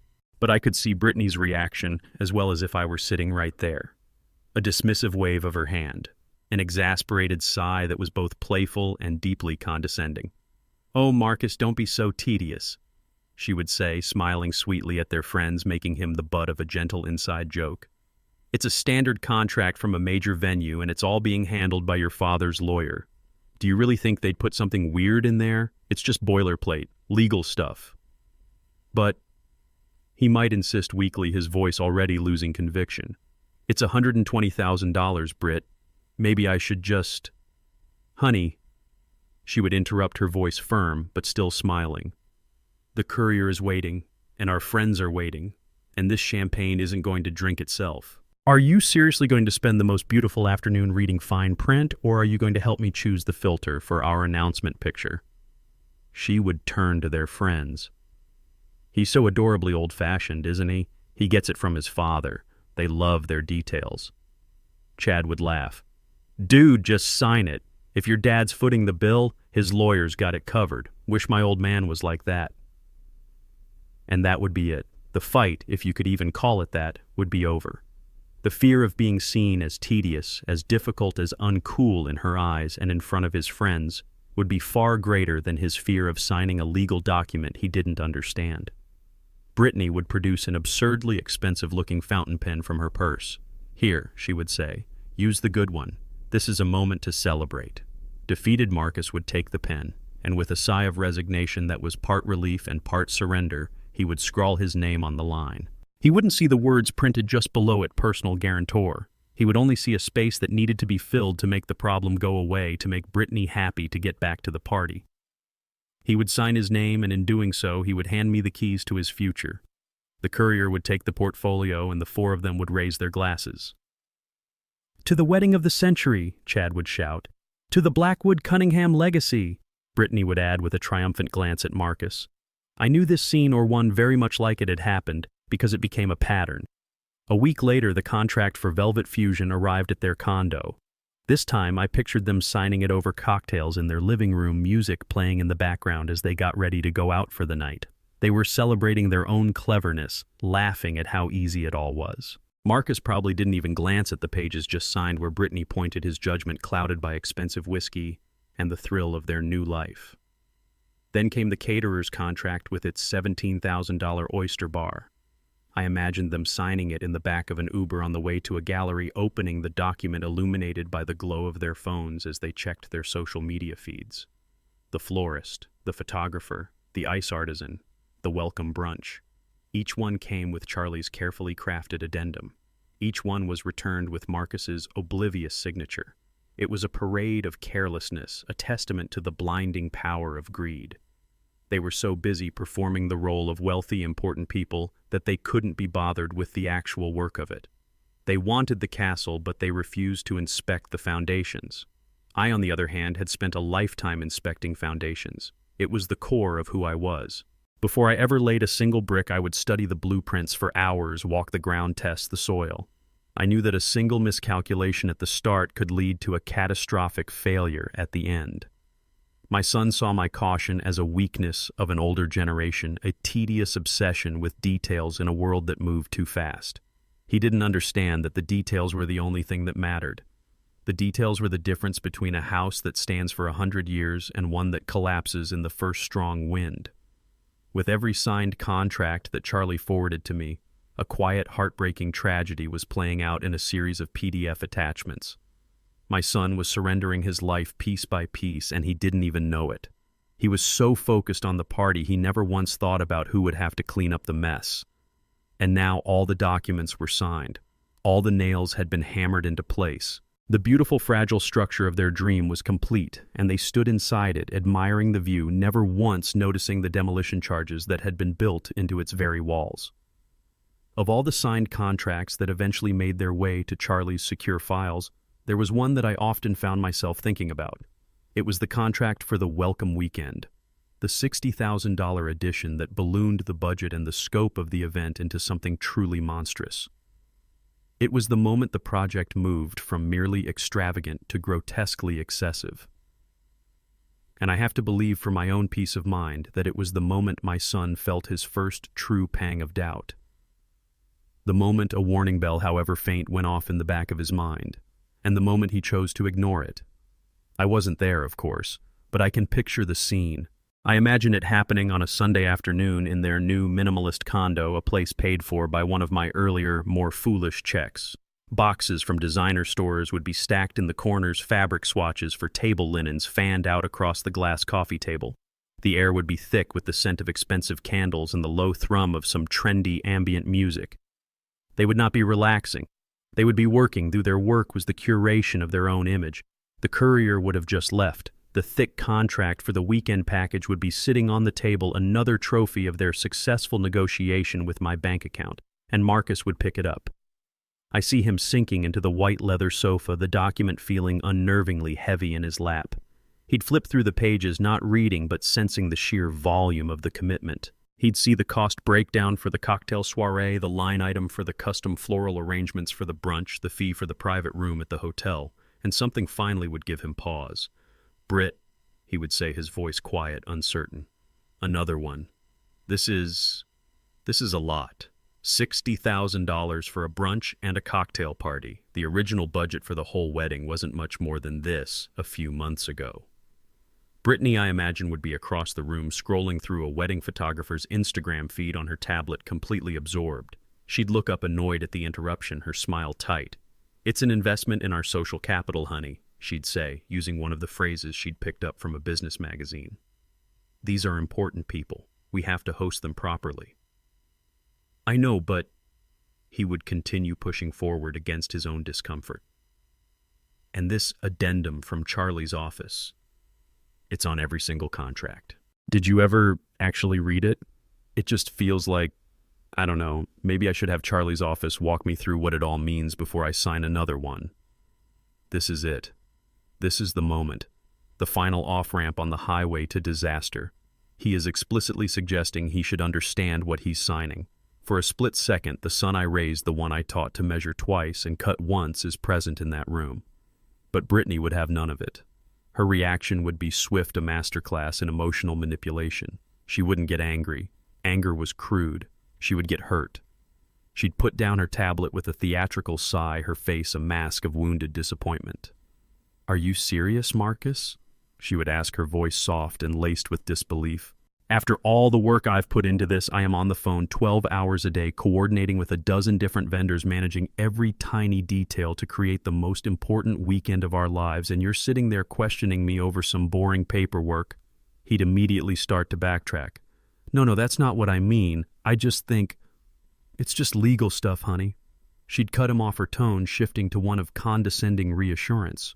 It's how these things are done when you're dealing with this amount of money. It's to protect the fund. It's standard procedure. And then she would deliver the line that was the very core of their fatal flaw, the rotten beam upon which they had built their entire fantasy. Besides, she'd say, walking over to him, perching on the arm of the sofa and stroking his hair, what are you worried about? It's your dad's money. He's the one who set this all up. It's his responsibility to make sure everything is okay. He's the one paying for it, so his lawyer is our lawyer. They're on our side. He wouldn't let anything bad happen. The logic is so beautifully, tragically flawed. The idea that because I was paying my lawyer was somehow working for them. The idea that my money came without my oversight. It was the ultimate expression of their entitlement. And when Marcus still looked uncertain, she would deploy her final weapon. Her face would harden just slightly. Do you not trust me, Marcus? She would ask, her voice losing its warmth. Do you not trust your own father? I thought we were a team building our future together. If you're going to get cold feet and question every little detail, then maybe you're not ready for this kind of life. Maybe you're not ready for me. And there it is. The choice is made explicit. It is a choice between responsibility and her, between caution and her love. And my son, the man I had hoped was strong, would make his choice. No, of course not, babe, he would say quickly, the panic of losing her far greater than the vague anxiety about a legal document. You're right. I'm sorry. You're doing such an amazing job. I trust you. The smile would return to her face, her victory complete. I know, honey, she would say, kissing his forehead. Now sign it. The caterer for the brunch needs the deposit by tomorrow to hold the date. And he would. He would pick up the pen, and with a final sighing breath of surrender, he would sign his name on the last line. The warning bell had been silenced. The final chance had been dismissed. He had looked for one brief shining moment at the complex machinery of his own choices, and then willingly chosen to remain ignorant. In that moment, he wasn't just signing a contract for a party. He was signing the deed to his own downfall. And I, his father, was the silent, waiting beneficiary. The first invitation arrived 2 weeks after the last of the major contracts had been signed. It was a text message from Brittany, complete with a string of festive emojis. Silas, we're having the official menu tasting at Serafina Gardens on Saturday.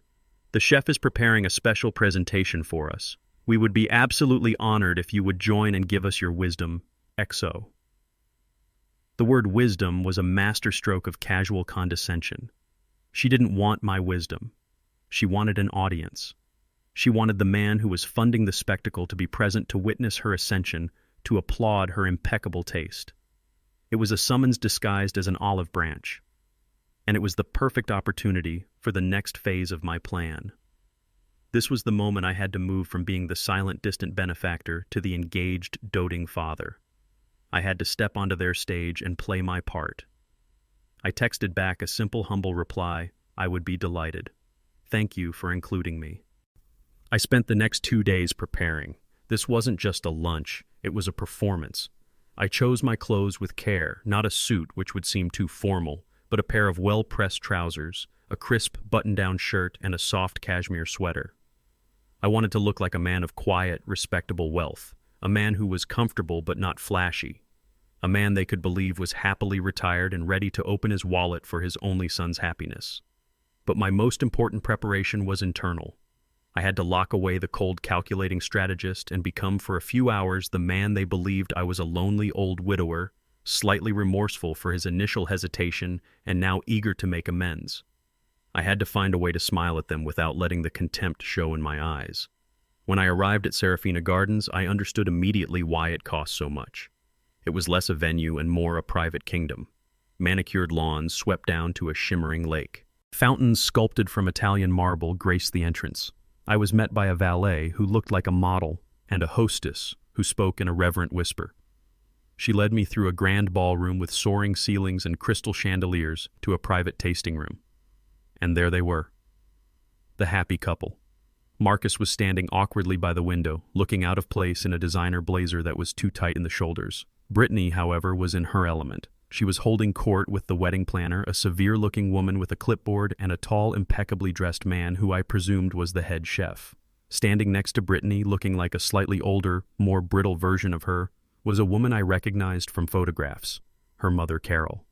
Brittany rushed over to me the moment I entered, her smile, a dazzling display of perfectly white teeth. "Silas, you made it. We're so glad you could come." She kissed the air next to my cheek. It smelled of expensive perfume and ambition. "You remember my mother, Carol?" she said. Carol gave me a thin, appraising smile and extended a limp hand. "A pleasure to finally meet the man behind the magic," she said, her eyes flicking over my simple sweater with a hint of disdain. "Brittany has told me all about your generosity." "The pleasure is all mine, Carol," I said, my voice warm and gentle. I took her hand with just the right amount of fatherly firmness. "You must be so incredibly proud of your daughter. She has impeccable taste." The compliment landed perfectly. Carol's smile thawed by a few degrees. I turned to my son. "Marcus." I placed a hand on his shoulder and squeezed it gently. "You look well." "Hey, Dad," he said, the relief on his face palpable. He was glad I was there, glad I was playing along. It absolved him of his guilt. "Thanks for coming." "I wouldn't miss it," I said, looking from him to Brittany. "I'm proud of you, son. You've chosen a wonderful partner." The performance had begun. The chef, whose name was Jean-Pierre, began the presentation. It was a parade of culinary absurdity. We were served tiny, jewel-like appetizers on oversized spoons, deconstructed salads served in glass globes, main courses with foams, gels, and essences. With each dish, Jean-Pierre would deliver a breathless monologue about the ingredients, their origin, their philosophical significance. Brittany and her mother would listen with rapt attention, making grand pronouncements. "Oh, the yuzu foam is divine, but does it perhaps clash with the micro cilantro?" Carol would muse. "I absolutely agree, Mother," Brittany would say. "Chef, could we perhaps explore a fennel dust instead?" Marcus just nodded along, chewing thoughtfully and saying things like, "Wow, that's really good." I played my part to perfection. I ate slowly, thoughtfully. I complimented the chef on his artistry. I asked Brittany to explain the flavor profiles to me, making her the expert. "My dear, you have such a sophisticated palate," I'd say. "What do you think of the quail egg?"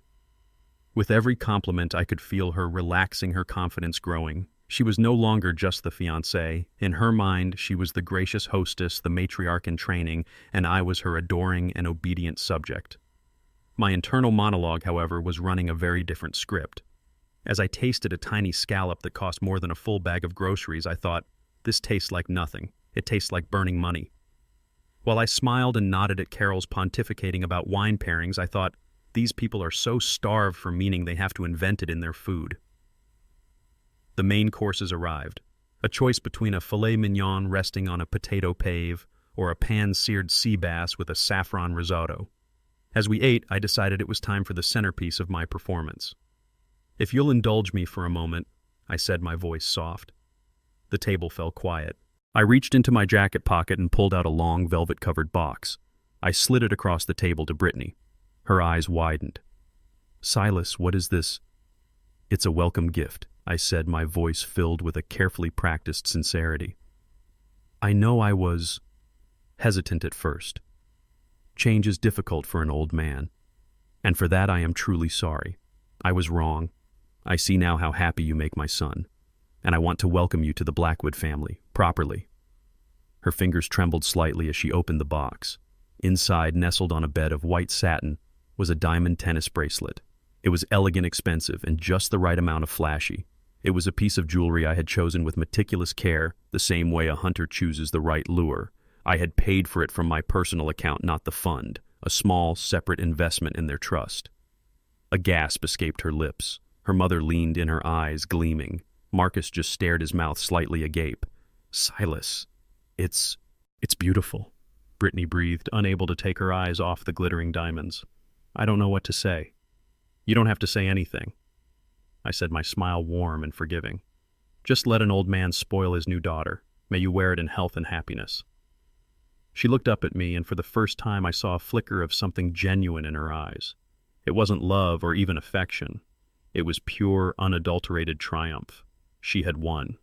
She had not only secured the money, but she had now received a tribute, a tangible symbol of my surrender. She thought the bracelet was her trophy. She had no idea it was her leash. She immediately held out her wrist for Marcus to fasten it. "Look, Mother," she said, angling her arm so the diamonds caught the light of the chandelier. "Isn't it perfect?" The rest of the tasting was a blur of happy chatter. My gift had shattered any remaining ice. I was no longer the reluctant father-in-law. I was a beloved patriarch, a generous benefactor to be celebrated. They talked about the wedding, about the honeymoon, about the life they were going to build. And I smiled and nodded and played my part, the ghost, at the feast, listening to them plan a future that I knew with absolute certainty was never going to happen. As I left the gardens an hour later, the valet brought my car around a respectable but modest 10-year-old Lincoln. It was parked next to Marcus's brand new Porsche, another gift from a time when I thought money could fix the growing distance between us. Brittany and her mother were still fawning over the bracelet as I said my goodbyes. I drove away with the taste of overpriced sea bass in my mouth and the cold, hard satisfaction of a job well done. The web was woven. The bait was taken. They were completely at ease, convinced they had tamed the old lion. They had no idea they had just invited him into the heart of their camp. The conversation flowed as smoothly as the expensive wine the sommelier was pouring a river of superficialities. We discussed the merits of Chilean sea bass versus Atlantic salmon, the precise shade of ivory for the tablecloths, and the optimal timing for the string quartet to switch from Vivaldi to something more contemporary. I listened more than I spoke, nodding and smiling, playing the part of the contented patriarch, an ancient benevolent turtle content to watch the younger, more vibrant creatures play. The main course was cleared, and the chef Jean-Pierre returned to present the dessert options. He unveiled a platter of miniature creations that looked more like sculptures than food. "And here," he said, gesturing with a flourish to a delicate tower of spun sugar, "we have the croquembouche, a traditional French celebratory dessert. It is a monument, a testament to the heights that love can build." Brittany clapped her hands together lightly, her new diamond bracelet catching the light of the chandelier. "Oh, it's divine, chef," she said. "A monument. I love that. Isn't this whole place just a monument, Silas? It must have cost a fortune to build." Her question was casual, a simple observation, but it was the opening I had been waiting for all afternoon. It was the perfect, gentle slope that would lead them exactly where I wanted them to go. I let a slow, nostalgic smile spread across my face. I looked around the opulent room at the hand-carved mahogany walls and the soaring, vaulted ceiling. "It is a beautiful place," I said, my voice soft as if speaking from a great distance. "It reminds me in a strange way of the first house Sarah and I ever built." A polite silence fell over the table. They were expecting a short, simple comment. I was about to give them a history lesson. "It wasn't a grand place like this." I began, my gaze drifting towards the window. It was a tiny little bungalow on the south side of town on a piece of land nobody wanted, all red clay and scraggly pine trees. We bought it with every last penny we had saved up from our day jobs. For a full year, we didn't have a piece of furniture that wasn't a hand-me-down or something I'd built myself from scrap. I paused, taking a sip of water, letting the image settle in their minds. Marcus shifted uncomfortably in his chair. He had heard this story before. Brittany and her mother exchanged a quick, almost imperceptible glance. This was not the kind of conversation they were used to. "We didn't have the money for a construction crew," I continued, my voice even and warm. "So we built it ourselves. Every evening after our real jobs and every single weekend for 14 months. I did the framing, the plumbing, the electrical, and Sarah did everything else." I'll never forget this sight of her, a woman who looked as elegant in a ballroom as she did in blue jeans, mixing concrete in a wheelbarrow until her hands were raw and blistered. She never complained. Not once. I looked directly at Marcus. She'd be out there with me in the summer heat and the winter rain, holding boards steady, handing me nails. And every night we'd sit on the unfinished subfloor sharing a thermos of coffee, and we'd just look at what we'd built that day. We'd talk about the future, about the family we wanted to have in those rooms. The story was true. Every word of it was a sacred memory.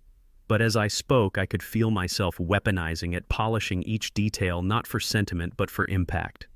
I was using the ghost of my wife, and the thought was both shameful and necessary. Every nail we hammered wasn't just a nail, I said, my voice growing stronger. It was a promise.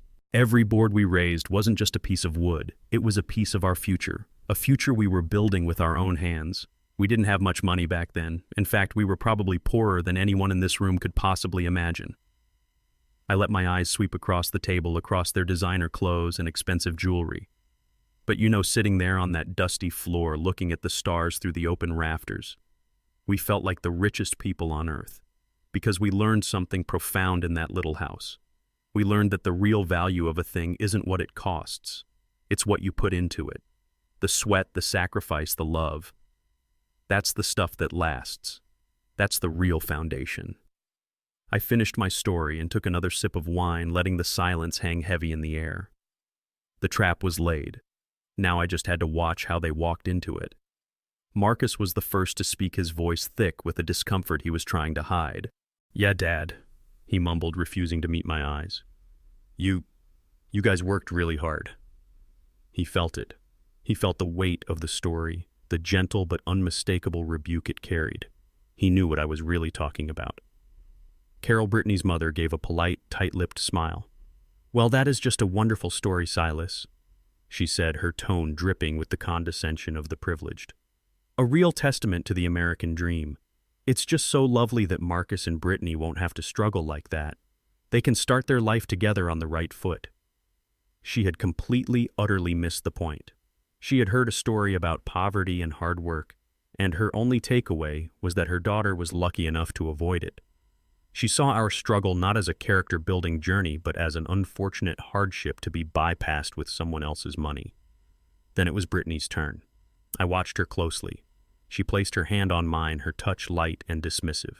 She gave me a patient, pitying smile, the kind you might give a charming old grandfather who has started to repeat his stories. "Oh, Silas," she said, her voice soft and patronizing. "That is so rustic. You and Sarah were so resourceful. It's like something out of a movie." Rustic. That was the word she chose for my life's work, for my wife's sacrifice. Not inspiring, not powerful, rustic. A charming anecdote from a bygone era, as relevant to her modern life as a horse and buggy. And then, without missing a beat, she proved she hadn't understood a single word. She turned her dazzling smile to the chef, who had been standing by silently. "Speaking of building," she said, her voice bright and commanding again, "Chef Jean-Pierre, about that croquembouche? I was thinking, could we encase it in a spun sugar birdcage as a sort of architectural element? I think the symbolism would be just breathtaking, don't you?" And just like that, the moment was over. The conversation shifted back to the price of sugar and the structural integrity of desserts. My heartfelt story, my weaponized memory, had been brushed aside as easily as a breadcrumb on a tablecloth. I looked at their faces, alive with the thrill of planning their perfect hollow spectacle. I saw Marcus's relief at the change of subject. I saw Carol's smug satisfaction. And I saw Brittany's complete, unbreachable self-absorption. In that moment, watching her discuss the symbolism of a sugar cage, any lingering doubt I had about the necessity of my plan vanished. Any fatherly instinct to protect my son from the consequences of his own choices died. They were incapable of understanding the lesson if it was spoken. They would have to learn it through the unforgiving language of collapse. It was the night before the rehearsal dinner. The final act was set to begin. In less than 24 hours, at 5 o'clock in the afternoon, the final payments for the wedding were due. If they were not paid, the first domino would fall. The entire elaborate structure they had so proudly built would begin to tremble. Charlie had called me earlier in the day to confirm. "Are we green-lit for tomorrow, Silas?" he had asked, his voice all business. "The final invoices are all queued up. All I need is your final authorization to withhold payment." I told him I would call him back that evening. There was one last thing I had to do. It was not part of the plan. It was not a strategic move. It was a final, foolish act of fatherhood. I was in my workshop, the place where the whole sorry saga had begun. The lights were off save for the single lamp above my workbench. I was holding the small hammer I had made for Marcus when he was a boy, the one with his initial burned into the handle. I ran my thumb over the smooth, worn wood. I had to give him one last chance, one final open door. I had to do it for me. I had to do it for Sarah's memory. I had to know with absolute certainty that the path I was on was the only one left to take. I pulled out my phone and dialed his number. He answered on the third ring, his voice breathless and distracted, the sound of a loud celebratory dinner in the background. "Dad, hey, can I call you back? We're in the middle of the rehearsal dinner toast right now." "It will only take a moment, Marcus," I said, my voice quiet but firm, cutting through the noise on his end. "Just step outside for a second." I heard him sigh with annoyance, then the sounds of the party faded as he presumably moved to a quieter location. "Okay, I'm here," he said, his voice impatient. "What is it? Is everything okay with the fund?" The fund. That was his first thought. Not about me, not about us, but about the money. "The fund is fine, Marcus," I said. "This isn't about that. I just have one question for you, son. Before everything happens tomorrow, before the wedding." "Okay," he said, drawing the word out wary. I took a deep breath. "Look around you," I said softly. "At the restaurant, at Brittany, at the life you're about to step into. I just want you to tell me honestly from your heart. Are you happy? Is this truly what you want?" There was a long silence on the other end of the line. For a split second, I allowed myself to hope. In that silence, I heard the faint echo of the boy I had raised, the boy who loved fishing with his dad and working on old cars. I could feel his hesitation, a crack in the polished facade he had built around himself. He could say no. He could say he was scared. He could say he had made a mistake. The door was wide open.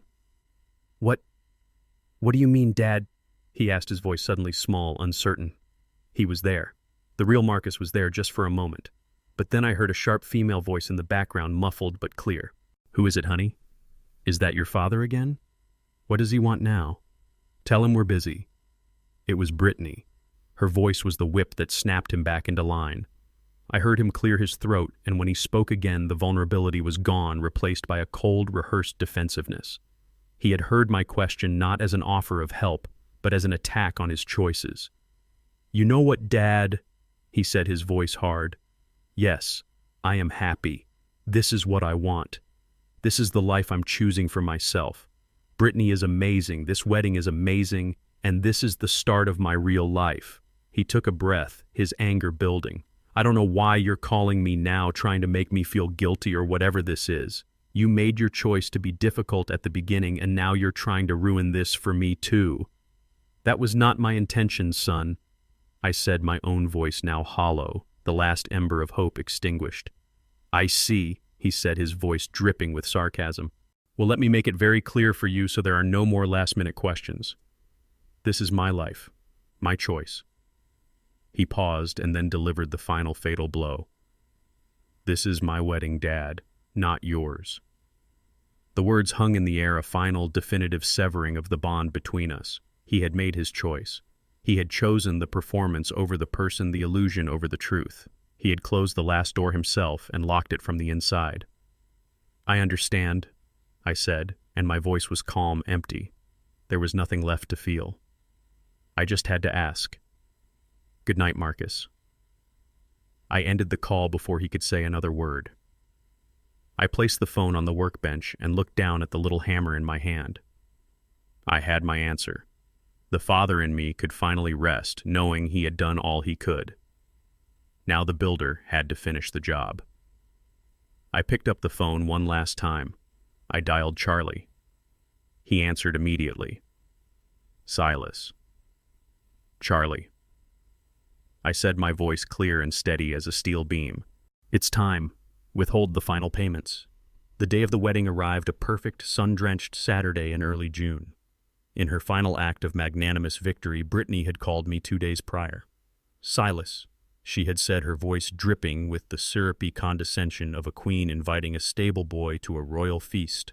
"Marcus and I have been talking, and we've decided that we'd like you to be there after all, just to witness it. It feels right. No need for a speech or anything, of course. Just find a seat in the back. Consider it our final gift to you." A gift. She was allowing me to witness the triumphant culmination of my own fleecing and calling it a gift. I accepted with quiet, humble gratitude. I was not a guest. I was a ghost invited to haunt my own legacy. When I arrived at the Serafina Gardens, the scale of their fantasy was breathtaking. Valets in crisp white uniforms sprinted to handle a seemingly endless line of gleaming German luxury cars. The air itself felt different here, perfumed with the scent of 1,000 imported orchids and the quiet hum of immense wealth. I walked through the grand entrance, my simple dark suit feeling like a foreign costume. I was a stranger in the house that I had built. The grand ballroom where the reception would be held was a masterpiece of ostentatious beauty. The $60,000 jazz band Velvet Fusion was already playing their smooth, effortless music, a soundtrack for the afternoon's performance. Massive cascading floral arrangements bursting with the rare Hawaiian orchids I had paid for seemed to drip from the ceiling. In the center of the terrace, the $10,000 ice sculpture of two swans already had tiny beads of sweat glistening on its wings, a beautiful thing already beginning to die under the Georgia sun. I knew almost no one. The crowd was a sea of unfamiliar faces, a curated collection of Atlanta's new and old money. These were not our friends, not the people Sarah and I had shared barbecues and birthdays with. These were Brittany's people, the audience for whom this entire production had been staged. I saw her mother Carol gliding through the crowd, a champagne flute held aloft like a scepter. She was accepting compliments on her daughter's behalf, her smile tight and proprietary. She was not the mother of the bride. She was the producer of a hit show. I found a small, discreet table in the back of the garden where the ceremony was to take place near a large oak tree that offered some shade. From here, I had a perfect view of the stage. And then I saw them. My son Marcus looked handsome in his custom-tailored tuxedo, but he also looked like a stranger. There was a stiffness in his posture, a practiced smile on his face. He looked like an actor playing the part of a groom constantly glancing towards his co-star for his cues. He was a prop in his own wedding. But Brittany was incandescent. She was the star, the director, and the writer of this entire production. Her dress, a confection of silk and lace that I knew had cost more than my first 2 houses combined, was magnificent. But it was her face that held my attention. She was radiant with a kind of triumphant, predatory bliss. This was not the nervous joy of a bride in love. This was the unshakable confidence of a conqueror on her coronation day. She moved through the crowd, her hand resting possessively on Marcus's arm, soaking in the envy and admiration of her guests. Her victory was total. The ceremony began at precisely 4 o'clock. The music swelled. Brittany walked down the aisle, a vision of flawless, expensive perfection. Marcus watched her, his face a mask of adoration. They met under a massive archway woven from thousands of white orchids, the Atlanta sun filtering through the petals. The officiant, a man with a smooth, reassuring voice, began to speak. He spoke of love, of partnership, of trust. He talked about the importance of building a strong foundation for the future. The irony was so thick, I could have choked on it. I looked down at my watch. It was 4:30. Charlie's final instructions echoed in my mind. The wire transfers for the final payments are all queued up, Silas. All of them are scheduled to go through at 4:59 p.m. All it takes is a single confirming text from you. If I don't receive that text by 4:55 p.m., the system automatically cancels every single transaction. I listened as they exchanged their vows. They had written their own, of course. Brittany spoke of Marcus's kind and generous spirit. Marcus spoke of Brittany's vision and strength. They were not vows. They were press releases, carefully crafted statements designed to reinforce their public image. They were 2 corporations announcing a merger. Then came the rings, the exchange of gold and diamonds, the final binding contract. "I now pronounce you husband and wife," the officiant declared. The crowd erupted in a roar of polite, enthusiastic applause. Marcus and Brittany kissed a long cinematic kiss for the cameras. It was a perfect moment, a flawless scene, the triumphant couple, the adoring crowd, the beautiful setting. They were married. They believed they had secured their future, that they had won the grand prize. They turned and walked back down the aisle, beaming, laughing, untouchable. As they passed, their eyes swept the crowd, but they didn't see me. I was just part of the scenery, an old man in the shadows. They were already looking ahead towards the magnificent party that awaited them, towards the honeymoon in their presidential villa, towards the life of effortless luxury they had so cleverly secured. I looked at my watch again. It was 4:48 p.m. My thumb hovered over my phone, over the single pre-written text message to Charlie. It contained only one word: execute. They had their perfect moment. They had their flawless ceremony. They had their adoring crowd. They believed they had the rest of their lives. They had no idea their new life had an expiration time, and it was just 7 minutes away. The cocktail hour began. The guests, buzzing with the happy energy of the ceremony, flowed from the sun-drenched garden onto the vast marble terrace overlooking the lake. The atmosphere was one of effortless elegance. Waitstaff in black bow ties moved silently through the crowd, carrying silver trays laden with champagne flutes and the $17,000 oysters. The jazz band Velvet Fusion played a smooth, sophisticated melody that was the perfect soundtrack for the quiet clinking of glasses and the murmur of expensive conversations. Marcus and Brittany stood at the center of it all, a king and queen in their newly conquered court. They were luminous, untouchable. Guests swirled around them, offering congratulations, air kisses, and envious compliments. Brittany, the ceremony was a dream, straight out of a fairy tale. Marcus, my boy, you've done well for yourself. She's a keeper. Every word of praise was a confirmation of their success, a validation of their vision. I watched them from my secluded table in the back. I saw the way Brittany's smile never quite reached her eyes, how it was a performance of joy rather than the real thing. I saw how Marcus kept glancing at her, seeking approval, his own happiness contingent on hers. They were not a couple, they were a brand, and this was their triumphant launch party. The wedding planner, a woman named Genevieve, who radiated an aura of terrifying efficiency, stepped up to a small podium near the band. "Ladies and gentlemen," she announced. Her voice amplified just enough to cut through the chatter. "If I could have your attention, please. It is now time for our traditional toasts to the happy couple." The crowd quieted. The father of the bride, a man named Dennis, who looked permanently bewildered, was first. He gave a short, rambling speech about his little girl, fumbled with his notes, and ended with a slightly inappropriate joke that fell flat. The crowd clapped politely. Next was the best man, Chad, the friend I had imagined at the rooftop bar. His speech was a predictable montage of college drinking stories and locker room humor, thinly veiled as a tribute to his bro. He ended by raising his glass. "To Marcus and Brittany May, your life together be as rich and beautiful as this incredible party." The crowd cheered. Genevieve, the planner, stepped back to the podium, her smile fixed and professional. "Thank you, Chad. And now, before the bride and groom have their first dance, I'd like to—" She never got to finish her sentence. Because at that moment I pushed my chair back, the sound of its legs scraping on the marble, a small sharp tear in the fabric of the afternoon. I stood up, and I began to walk toward the podium. A ripple of confusion went through the crowd. Who was this old man in the simple suit? The music faltered for a moment. I saw Genevieve's eyes widen in alarm.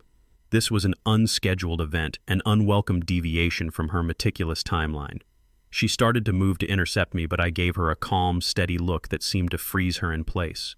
I saw Marcus's face, a mask of confusion and dawning horror. I saw Brittany's smile tighten, a flicker of pure fury in her eyes. I reached the podium. I didn't grab the microphone, but gently took it from its stand.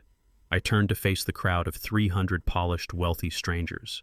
The silence was now absolute, thick with tension and curiosity. "Good afternoon," I said, my voice quiet, calm, and perfectly clear in the sudden stillness. It was the voice of a builder, a man used to giving orders on a loud construction site, a voice that carried without shouting. "My name is Silas Blackwood. I am the father of the groom." A polite, scattered applause broke out. I let it die down. "I want to thank you all for coming here today to celebrate this momentous occasion."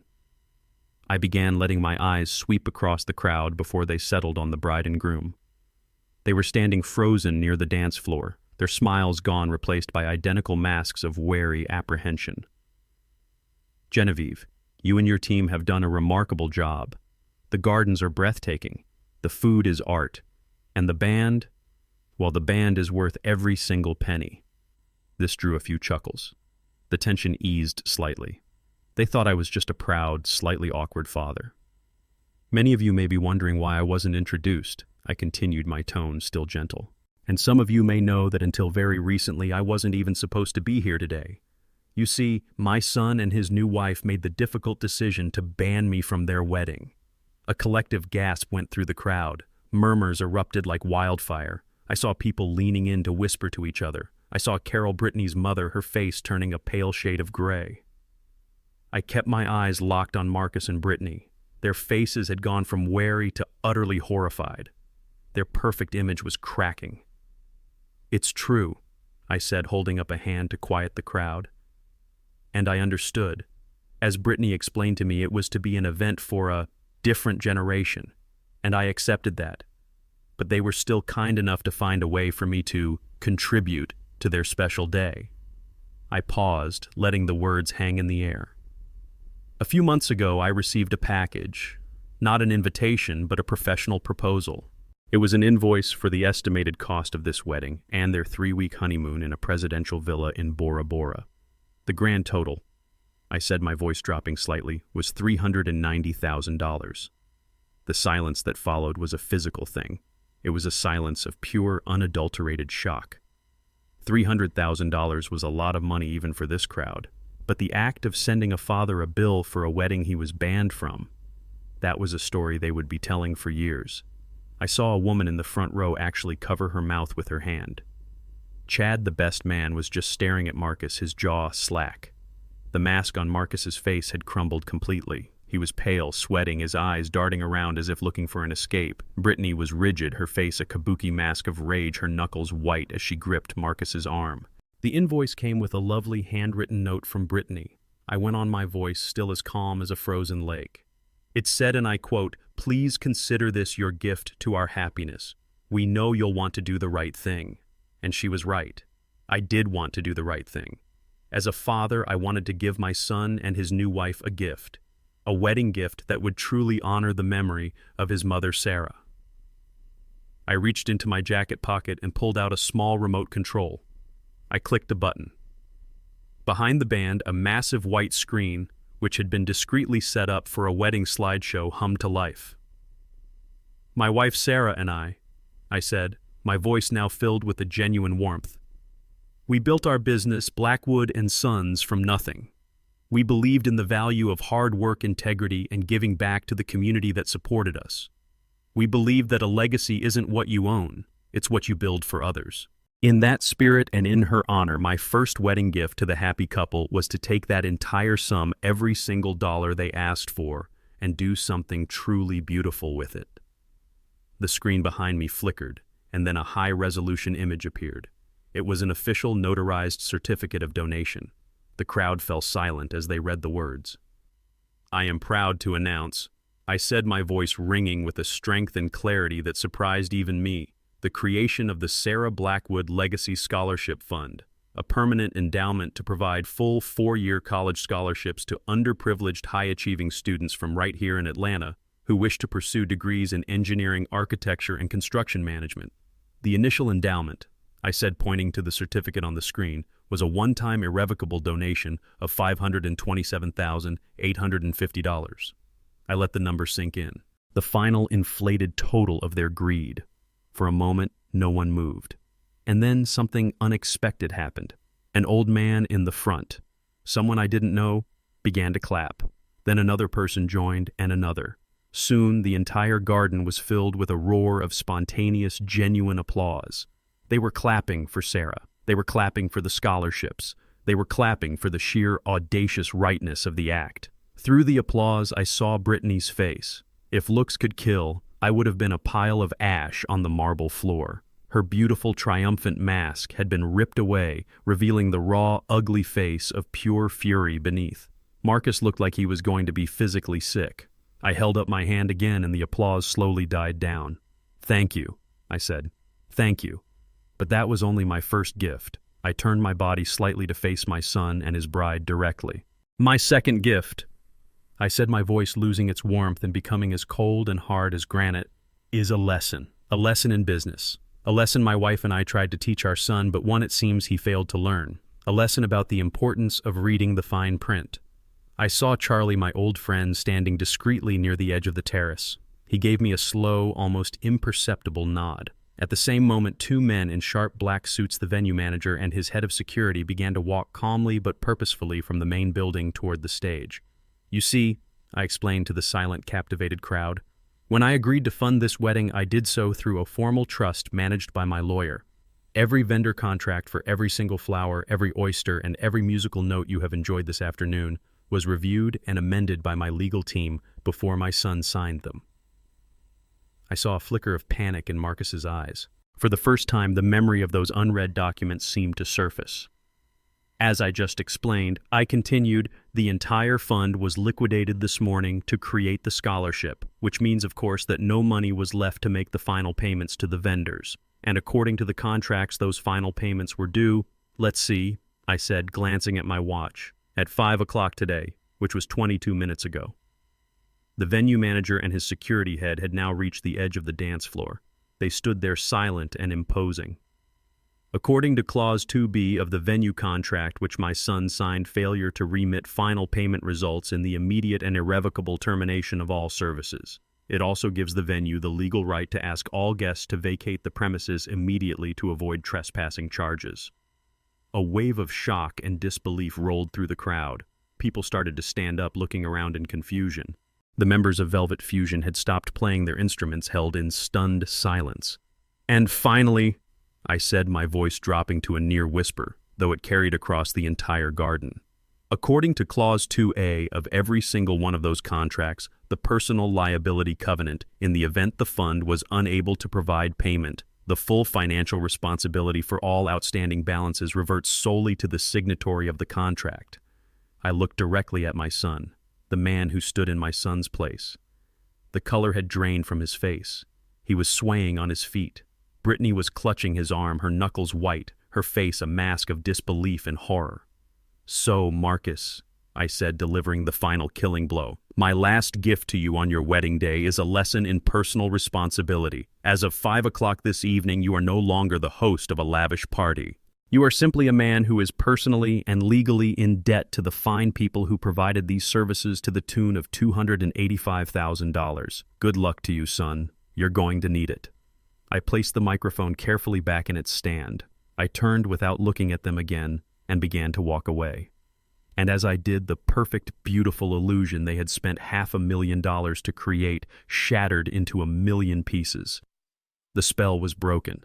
Chaos erupted. My final words fell into a silence so profound it felt like a physical weight. The soft jazz music had died. The light chatter was gone. The only sounds were the gentle splashing of the marble fountains and the distant hum of the city. For a long moment, nobody moved. The entire party of 300 guests was frozen in a tableau of collective shock, their champagne flutes held halfway to their lips, their eyes wide. The massive screen behind the now empty stage was the new centerpiece of the event. It glowed with the undeniable official proof of my donation to the scholarship fund, the huge $500,000 number, a silent testament to the scale of the deception and the totality of the reversal. It was not just a certificate, it was a tombstone marking the death of a dream. Then the spell was broken. The venue manager, a tall, impeccably dressed man named Mr. Dubois, stepped calmly to the podium. He took the microphone with an air of practiced, regretful authority. "Ladies and gentlemen," he said, his voice calm and firm, carrying across the stunned silence.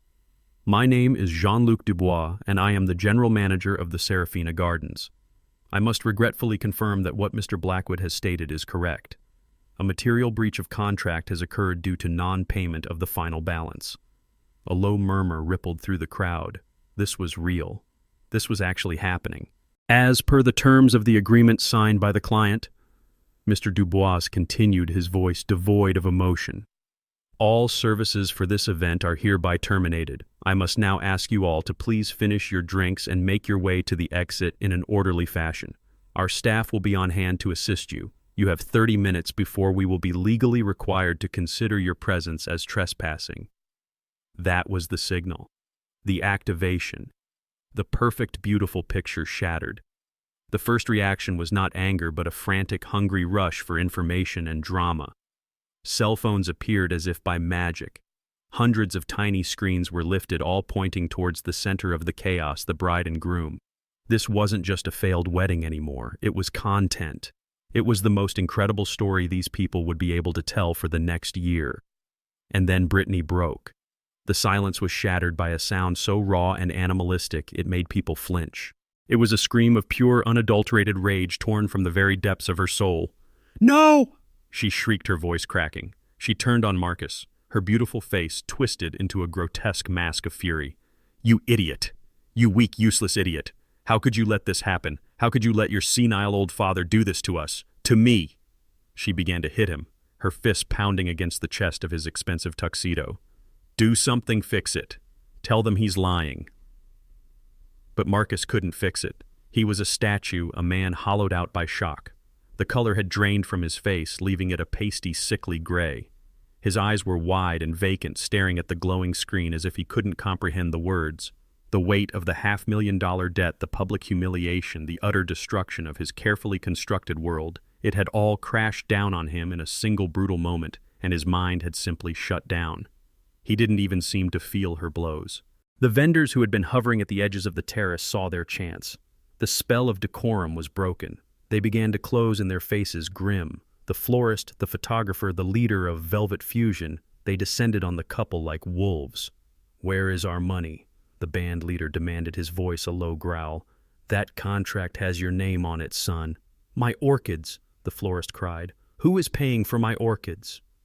The scene devolved into a grotesque carnival. Guests were scrambling to leave, whispering excitedly into their phones. Brittany was screaming a hysterical, incoherent stream of threats and accusations. Marcus was catatonic, a silent, swaying statue in the eye of the hurricane, and the vendors were a circling pack of creditors, their polite professional masks ripped away to reveal the raw panic of people who had just been cheated out of a massive payday. Through it all, Charlie and I made our exit. No one noticed us.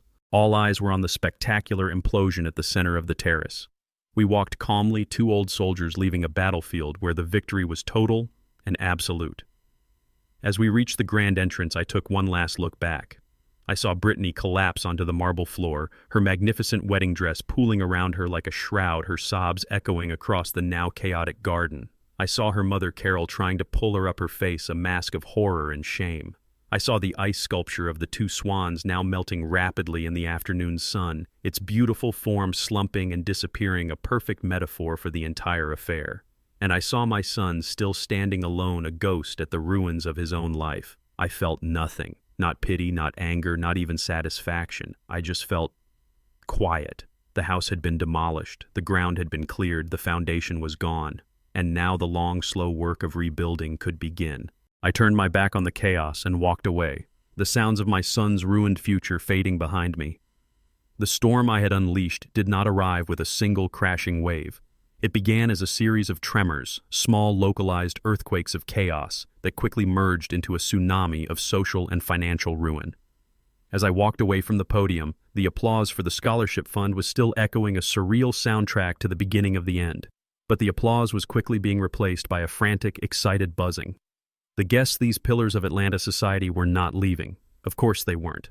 This was better than theater. This was a public execution, and they had front row seats. Everywhere I looked, the glow of a smartphone screen illuminated a face wrapped with delighted horror. They were filming. They were live tweeting. They were texting everyone they knew. The news of the Blackwood-Cunningham wedding disaster was already spreading through the city's elite circles before the first champagne flute had been abandoned. This public spectacle, the very thing Brittany had craved, was now being turned against her, her humiliation broadcast and preserved for eternity. I reached the shaded oak tree at the back of the garden, my pre-chosen observation post. Charlie was already there, leaning against the trunk, a grimly satisfied look on his face. "Well," he said, his voice a low rumble, "that was quite a speech." I didn't reply. I just watched. The first true tremor began when the venue manager, Mr. Dubois, made his announcement. The moment he confirmed my story and asked everyone to leave, the theoretical disaster became a real and present crisis. A woman in a large feathered hat let out a small shriek of indignation. "Leave, but we haven't even had the main course." Her complaint was a tiny comical spark that lit the fuse. Brittany's scream was the explosion. It was a sound that ripped through the polite atmosphere of the garden party. A jagged, ugly sound of an animal caught in a trap. It silenced everyone. All phones, all eyes swiveled to her. She launched herself at Marcus, her beautiful, expensive dress hindering her as she hammered at his chest with her fists. "You ruined everything," she wailed, her voice hoarse. "My dress, my reputation, my life, it's all ruined because of you and your pathetic old father." Marcus was still a ghost, his eyes vacant. He took the blows without flinching, without seeming to even notice. His mind had already left the scene. And then the second tremor hit. The vendors. They had been patient, but the manager's announcement was their signal. Chef Jean-Pierre, his tall white hat now looking like a battle helmet, was the first to move. He strode across the terrace, his face a thundercloud. "Monsieur Blackwood," he boomed, his French accent thick with menace as he got right in Marcus's face. "My oysters, my sea bass. Who is going to pay for my brigade's time? My reputation is on the line." He was quickly joined by the florist, a small bird-like woman who now looked like a hawk. "My orchids," she screeched, pointing a trembling finger at the magnificent arch behind them. "Flown in from Hawaii, do you have any idea what those cost?" The leader of Velvet Fusion, a man who had looked so cool and sophisticated just minutes before, shoved his way through the growing crowd. He held up a copy of his contract, our special addendum clearly visible. "I've got your signature right here, kid. That's a $60,000 signature. You gonna pay me in cash?" The chaos was escalating, feeding on itself. Brittany's parents, Carol and Dennis, finally sprang into action. They rushed to their daughter's side, but not to comfort her. They were there to join the attack. Carol grabbed Marcus by the arm, her painted nails digging into the fabric of his tuxedo. "What have you done to my daughter?" she hissed, her face a contorted mask of rage. "We trusted you. We thought you were from a good family. You're nothing but trash, a fraud. You'd better fix this, son." Dennis stammered, his bewildered face now flushed with impotent anger. "You'd better make this right." The best man, Chad, and a few of Marcus's other friends tried to intervene, forming a protective, if ineffective, circle around him. "Hey, back off!" Chad yelled at the band leader. "It's not his fault. It was the old man." "I don't care whose fault it is," the man snarled back. "I just care whose name is on this line right here. And it ain't the old man's." It was a beautiful, horrifying storm. Guests were now openly filming the confrontation, providing commentary as if it were a reality show. I heard one woman say to her friend, "Oh my God, Carol is going to have a stroke. And look at Brittany's dress, it's getting grass stains. This is epic." Security guards were now moving through the crowd, their voices polite but firm. "Sir, madam, this way, please. The event is over." The guests began to move, but slowly, reluctantly, their phones still held high, not wanting to miss a single moment of the implosion. Amidst it all, Marcus finally seemed to snap back to reality. The vacant look in his eyes was replaced by one of pure animal panic. He was surrounded, trapped. His bride was attacking him, her parents were screaming at him, and a mob of angry vendors was demanding money he did not have. He looked around wildly, his eyes finally landing on me standing 100 yards away in the calm shade of the oak tree. Our eyes met for a long, silent moment across the wreckage of his life.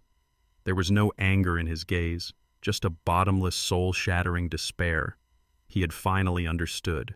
He finally saw the trap he had so eagerly walked into.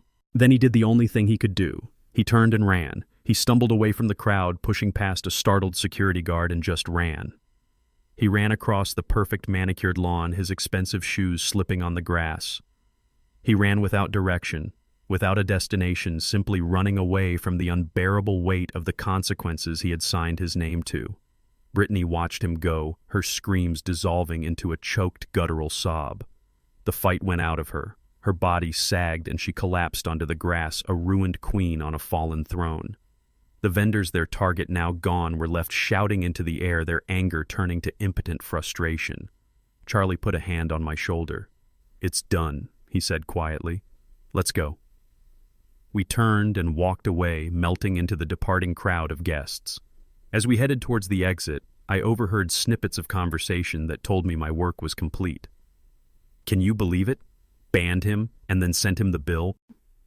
The scholarship fund was a brilliant move, absolute genius. Brittany Cunningham will never be able to show her face in this town again. "Did you get the video of her hitting him? Send it to me." My story was no longer my own. It had been unleashed, and it would now grow and spread and become a legend, a cautionary tale told over brunch tables and at country clubs for years to come. I had not just taken their money, I had taken their name, I had taken their reputation, I had taken the very foundation of the life they had tried to build, and I had given it all away to children who would actually build something real with it. We reached the valet stand. The chaos of the terrace was a distant, chaotic noise behind us. The line of luxury cars was long, the guests eager to leave the scene of the crime and begin the more important work of gossiping about it. I saw Dennis and Carol Brittany's parents arguing heatedly with a security guard. My modest Lincoln was brought around. Charlie and I got in. As we pulled away from the Serafina Gardens, I took one last look in the rearview mirror. I saw the grand entrance, the marble fountains, the manicured lawns. It all looked so perfect, so serene, a beautiful empty stage where a terrible necessary play had just reached its conclusion. The storm had passed. And now came the quiet work of dealing with the wreckage. The chaos on the terrace was a self-sustaining fire now feeding on the panic and humiliation. From our vantage point under the old oak tree, Charlie and I watched the final act of the tragedy play out. We saw Marcus run a desperate, stumbling flight from a reality he could no longer deny. We saw Brittany collapse, her magnificent dress, the symbol of her triumph, now just a silken shroud on the grass. The perfect picture was not just shattered, it had been burned, and its ashes were scattering in the wind. I had seen enough. The architect of the demolition does not need to stay to sift through the rubble. Charlie must have sensed the shift in me. He placed a heavy, steadying hand on my shoulder. "It's done, Silas," he said, his voice a low rumble. "Let's go home." I gave a single slow nod. There was nothing more to say. We turned our backs on the wreckage and began to walk. Our path took us along the manicured stone walkway that bordered the garden, a route that allowed us to bypass the worst of the implosion on the main terrace. Yet the sounds followed us. Brittany's ragged, hysterical sobs, the angry shouting voices of the vendors, the excited, gossiping chatter of the departing guests. The noise was a physical thing, a wave of human misery and schadenfreude that washed over the beautiful, tranquil gardens. We walked slowly, two old men moving with a deliberate pace that was a stark contrast to the frantic energy around us. We were not fleeing. We were retiring from the field, our work complete. As we walked, I overheard snippets of conversation from the guests hurrying past us to the valet. "Did you get the video of her hitting him? Send it to me. Can you believe the nerve, sending his own father a bill? The old man is a legend, donated the whole $500,000 to a scholarship fund, an absolute savage. Carol Cunningham will never recover from this. Her daughter is a social pariah." My story was no longer my own. It had been unleashed, and it now belonged to them, to the city. It would be twisted and embellished, told and retold at 1,000 dinner parties and country club lunches. It would become a legend, a cautionary tale. I had not just orchestrated an event. I had created a myth. The myth of the father who bought his son's wedding and gave it away. As we neared the grand entrance, we saw the full extent of the social fallout. Brittany's parents, Carol and Dennis, were engaged in a vicious whispering argument near the marble fountains, their faces contorted with blame and shame. Dennis was gesturing wildly, his face flushed. Carol was hissing back at him, her carefully constructed poise utterly gone. They were not comforting each other. They were trying to assign blame, to find a way to distance themselves from the disaster their daughter had so eagerly embraced. We walked past them without a glance. They were no longer a part of my story. The valet stand was an island of chaos. The wealthy and the beautiful were now just an impatient, clamoring mob, all desperate to get their cars and flee the scene of the social crime of the century. They waved their tickets. They snapped their fingers, their politeness a thin veneer that had been completely stripped away by the thrill of the scandal. Charlie and I stood to the side, waiting patiently. My modest 10-year-old Lincoln was one of the last cars to be brought around. Its arrival amidst the Porsches and Bentleys was a quiet, final statement. It was a car that was paid for a car that was earned. It was a car with a solid foundation. We got in the familiar scent of old leather, a comforting anchor in the sea of turmoil. Charlie settled into the passenger seat with a weary sigh. He looked tired, but his eyes held a deep, unshakable satisfaction. We didn't speak. There was no need. In 60 years of friendship, we had learned that the most important conversations were often the silent ones. As I pulled out of the long circular driveway and onto the main road, I took one last look in the rearview mirror. I saw the grand, imposing entrance to the Serafina Gardens. I saw the guests still milling about, their forms silhouetted against the setting sun. I saw the beautiful facade of a place that for one afternoon had been the stage for a terrible, necessary play. I felt no joy. I felt no triumph. The roaring fire of my resolve had burned down, leaving behind not the warmth of victory, but the quiet gray embers of a profound and somber peace. I had lost my son. Perhaps I had lost him years ago and was only now admitting it to myself. But I had saved his mother's legacy. I had protected the name that she and I had built with our own two hands. I had taken the poisoned inheritance they tried to steal and turned it into 100 clean new beginnings for children who would understand its true worth. The battle was over, and in the quiet hum of the engine as we drove away into the evening, I felt the silence not as an absence but as a presence. It was the silence of a job well done, the silence of a debt finally paid, the silence of a long overdue peace. The road ahead was empty, and for the first time in a long time, so was my heart. The weeks following the wedding were silent. I did not reach out to Marcus, and he did not reach out to me. There was nothing to say. The storm I had unleashed had moved on, and now I could only wait and watch from a distance to see what, if anything, would be left in its wake. I did not have to seek out the news. It found me. The story of the wedding crash of the century, as one local society blogger dubbed it, was an irresistible feast for the city's gossip machine. It was everywhere. I first saw the full scope of it about 2 weeks after the event. I was sitting at my kitchen table drinking my morning coffee when Charlie sent me a link to an article in an online Atlanta magazine. The headline was sensational: "From heirs to outcasts inside the Blackwood wedding implosion that rocked Atlanta society." The article was accompanied by a grainy but clear cell phone picture of Brittany on the ground, her face twisted in a scream, her beautiful dress stained with grass. I read the article with a kind of detached clinical interest. It was all there, recounted in breathless dramatic detail. The reporter had clearly spoken to dozens of the guests, all too happy to share their first-hand accounts. They described my speech, quoting parts of it almost verbatim. They described the manager's calm, brutal announcement.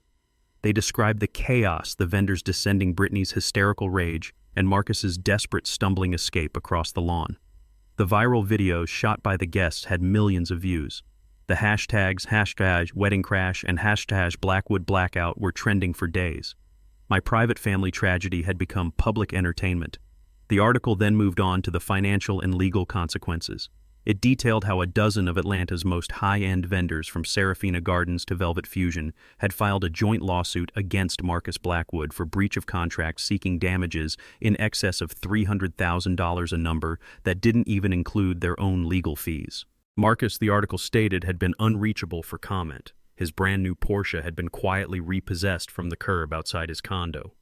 But the most devastating part of the article was about the social fallout. Brittany, it seemed, had become a pariah. Her friends were no longer speaking to her. The social invitations had dried up.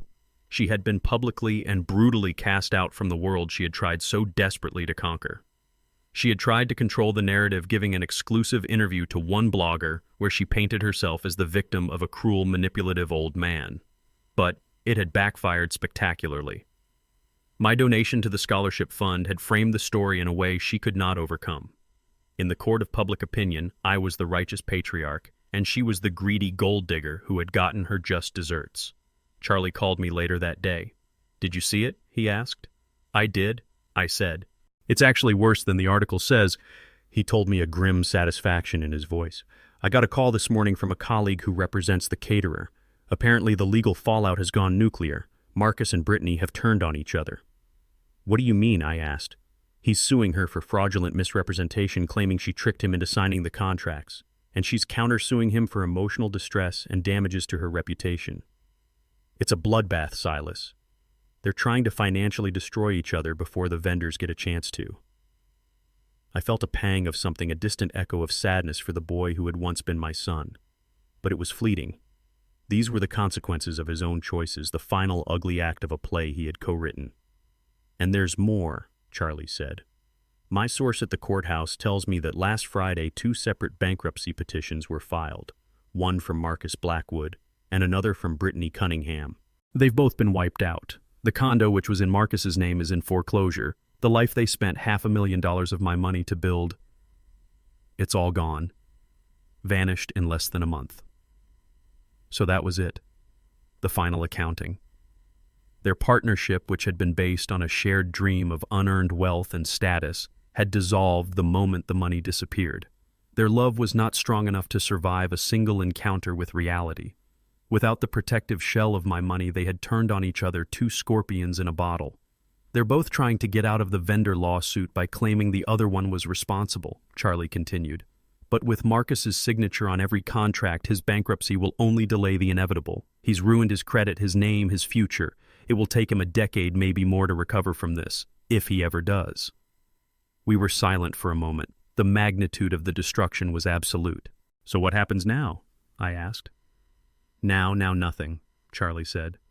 Our part is done. The machine we built has done its job. The vendors will fight over the scraps in bankruptcy court. Marcus and Brittany will tear each other apart with lawsuits that neither of them can afford. And you, my friend, are free. You are protected. The name of Blackwood, the real one, the one that belongs to the scholarship fund, is clean. I thanked him and hung up the phone. I looked out the window of my workshop. The sun was shining. The world was moving on. The storm had passed and the wreckage was being sorted out by lawyers and accountants. The story was over. Brittany's dream of a high society life was a smoldering ruin. And my son was a bankrupt, disgraced man, lost in a wilderness of his own making. The price of his lesson had been his entire world. I could only hope for his sake that he had learned something from it.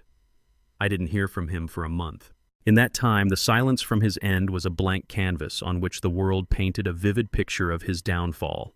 The news articles, the city gossip, the reports from Charlie, they all told a story of a life in a spectacular, uncontrolled demolition. I tried not to think of him. I returned to the quiet rhythm of my life, spending my days in the workshop, finding a familiar peace in the scent of cedar and the patient work of my hands. I was finishing the small jewelry box I had started weeks ago, the one that looked just like the first gift I ever gave to Sarah. I was sanding the final corner when my phone began to vibrate on the workbench, its harsh buzzing a violent intrusion into the quiet. I looked at the screen. The name displayed was Marcus.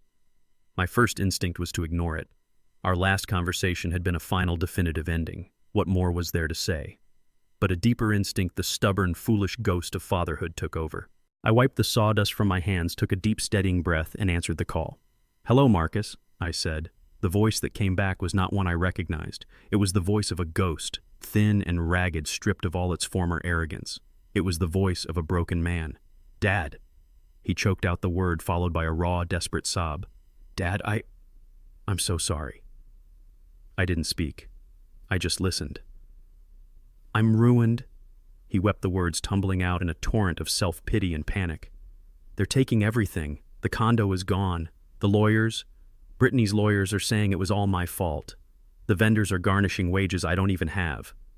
I have nothing, Dad. Nothing. I'm staying on Chad's couch. I sold my watch. Your watch. Just to eat." He was rambling his story, a chaotic mosaic of his new bleak reality. He blamed Brittany, he blamed her parents, he blamed the vendors for being so aggressive. He blamed everyone but himself. "You have to help me, Dad," he pleaded, his voice cracking. "Please, I'm your son. You can't let this happen to me. Just a loan, just enough to get back on my feet. To pay the lawyers to make this go away." I listened patiently until his desperate, gasping monologue ran out of steam. The line was filled with the sound of his ragged breathing. My own voice, when I finally spoke, was calm and quiet, but as unyielding as the oak of my workbench. "I cannot help you with money, Marcus," I said. He let out a sound that was half scoff, half sob. "You can't or you won't. Both," I replied, my voice still even. "The money you are talking about, the money you feel you are entitled to, is no longer mine. It belongs to the Sarah Blackwood Legacy Scholarship Fund. It is in an irrevocable trust. Even if I wanted to, I could not touch it. It belongs to children who will understand its value, who will use it to build something real. But I'm your son." He cried, the old entitlement flaring for a moment. "That money was for me. No son," I said, my voice softening just a fraction. "That money was my mistake. My mistake was thinking I could give you a future. A future is not something that can be given. It must be built." "I know I messed up, Dad," he said, his voice dropping to a desperate whisper. "I know. I was stupid. I was weak. I let Brittany." I let her. She did not sign those contracts, Marcus, I said, my voice cutting through his excuses. You did. She did not ignore the warnings. You did. This is the consequences of your choices. But I've learned my lesson, he pleaded. I swear to you I have learned my lesson. Please, Dad, just this one last time, help me. A lesson isn't learned until you live it, son. I said the words coming not from a place of anger but from a deep, sad clarity. I spent my entire life trying to give you a foundation. I gave you a name, an education, a home. But I see now that I made a critical error. I made it all too easy for you. I gave you the house, but I never made you learn how to build it. He was silent, just the sound of his quiet weeping on the line. The money is gone, Marcus, I said, delivering the final hard truth. It is not coming back. What you do now, that is entirely up to you. You are at rock bottom. There is no foundation left beneath your feet. But the ground there, son, is firm. For the first time in your life, you can start building something that is truly yours. How? He whispered. How am I supposed to do that? You get a job. I said the advice simple and ancient. A real job. The kind where you get your hands dirty. You find a cheap apartment. You sell whatever is left that isn't already gone, and you start paying your debts. $1 at a time. It may take you the rest of your life. You may never be rich again. But you will be a man who is building his own house, not squatting in his father's. That is the only advice I have left to give you. The silence that followed was long and heavy. He was waiting for me to change my mind to offer the bailout he so desperately wanted. But I had nothing left to give him but the truth. I have to go, son, I said gently. I wish you well. I truly do.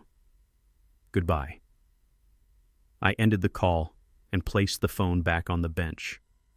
My hand was steady. My heart was quiet. I had performed the last and perhaps most difficult act of fatherhood. I had let him go.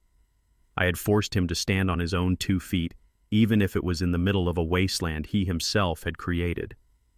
Whether he would take that first step and start building or simply lie down in the rubble was a choice that no longer belonged to me. It was his and his alone.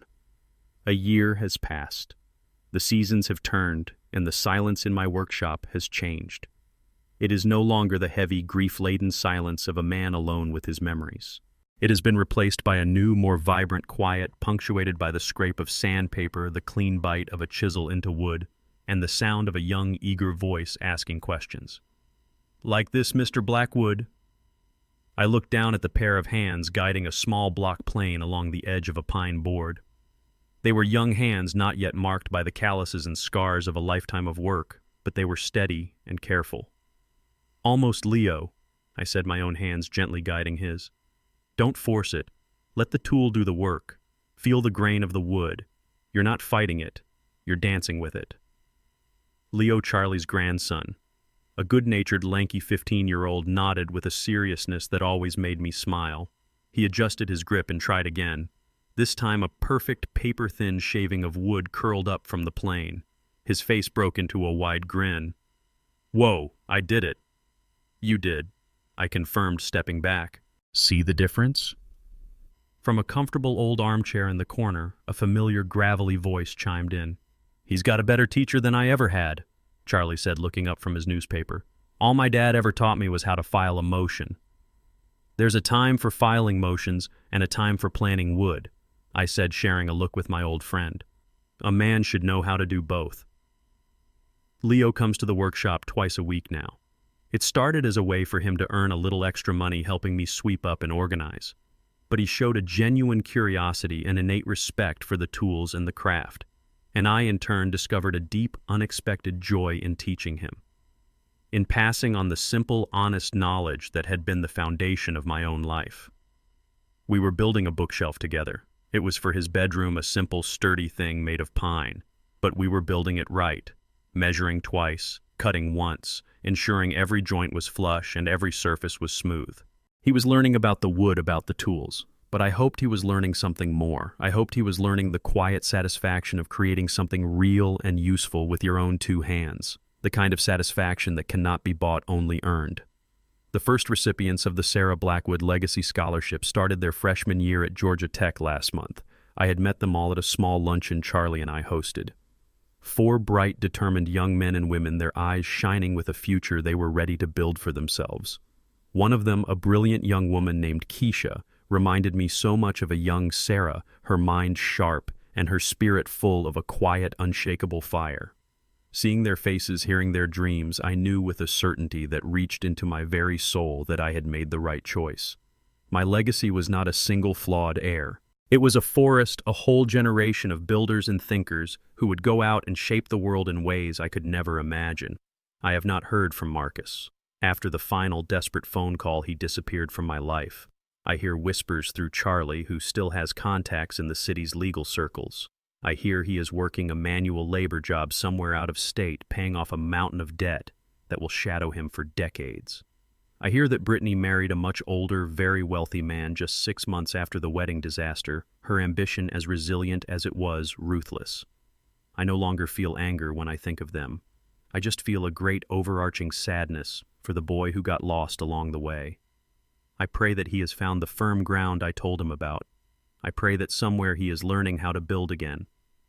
But his life is his own now. My job as his father is over.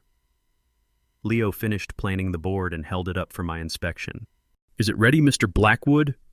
I ran my hand along the edge. It was perfectly smooth, perfectly square. "It's perfect, son," I said. "Now let's cut the joints." The sun was setting, casting long golden shafts of light through the workshop's high windows, illuminating the dancing dust motes. The sound of a handsaw biting into wood filled the quiet air. It was a good sound, a sound of creation, a sound of a new foundation being laid, one built not on a name or an inheritance, but on shared knowledge, mutual respect, and the simple, honest dignity of a job well done. The workshop was no longer a place of ghosts. It was a place of life, and I was at peace. Sometimes in the quiet of the evening after Leo has gone home and the scent of sawdust settles in the cool air, I find myself thinking about the word legacy. It's a word that gets thrown around a lot. People think it's about the money you leave behind, the buildings with your name on them, the inheritance you pass down to your children. I once believed that too. I spent my life building a kingdom of assets and accounts, all with the intention of handing it to my son, a pre-built future he could simply step into. I see now that was the greatest failure of my life. I was so focused on giving him the finished house that I never taught him the value of the blueprints. I gave him the fruits of my labor, but I never showed him the calluses on my hands. I thought my love could be measured in the opportunities I provided, in the hardships I helped him avoid. But in protecting him from struggle, I robbed him of his strength. I insulated him from failure, and in doing so, I made him fragile. I built a beautiful, sturdy house, but I raised a son who didn't know how to live in it, only how to sell it for parts. This whole painful public spectacle was not an act of revenge. I see that now. It was an act of construction. But this time I wasn't building a house of wood and stone. I was demolishing a foundation of lies to see if underneath it all there was something real left to build upon. I had to take everything away from my son, the money, the status, the future I had built for him, so that he might finally have a chance to build one for himself. It was the hardest thing I have ever had to do, and I will not know for many years if it was the right one. But as I stand here in this workshop Sarah and I built, watching a new generation learn the simple, honest lessons of the wood and the tools, I know this much is true. You cannot give someone a foundation. It must be earned. It must be built, one difficult choice, one honest day's work at a time. That is the only legacy that lasts.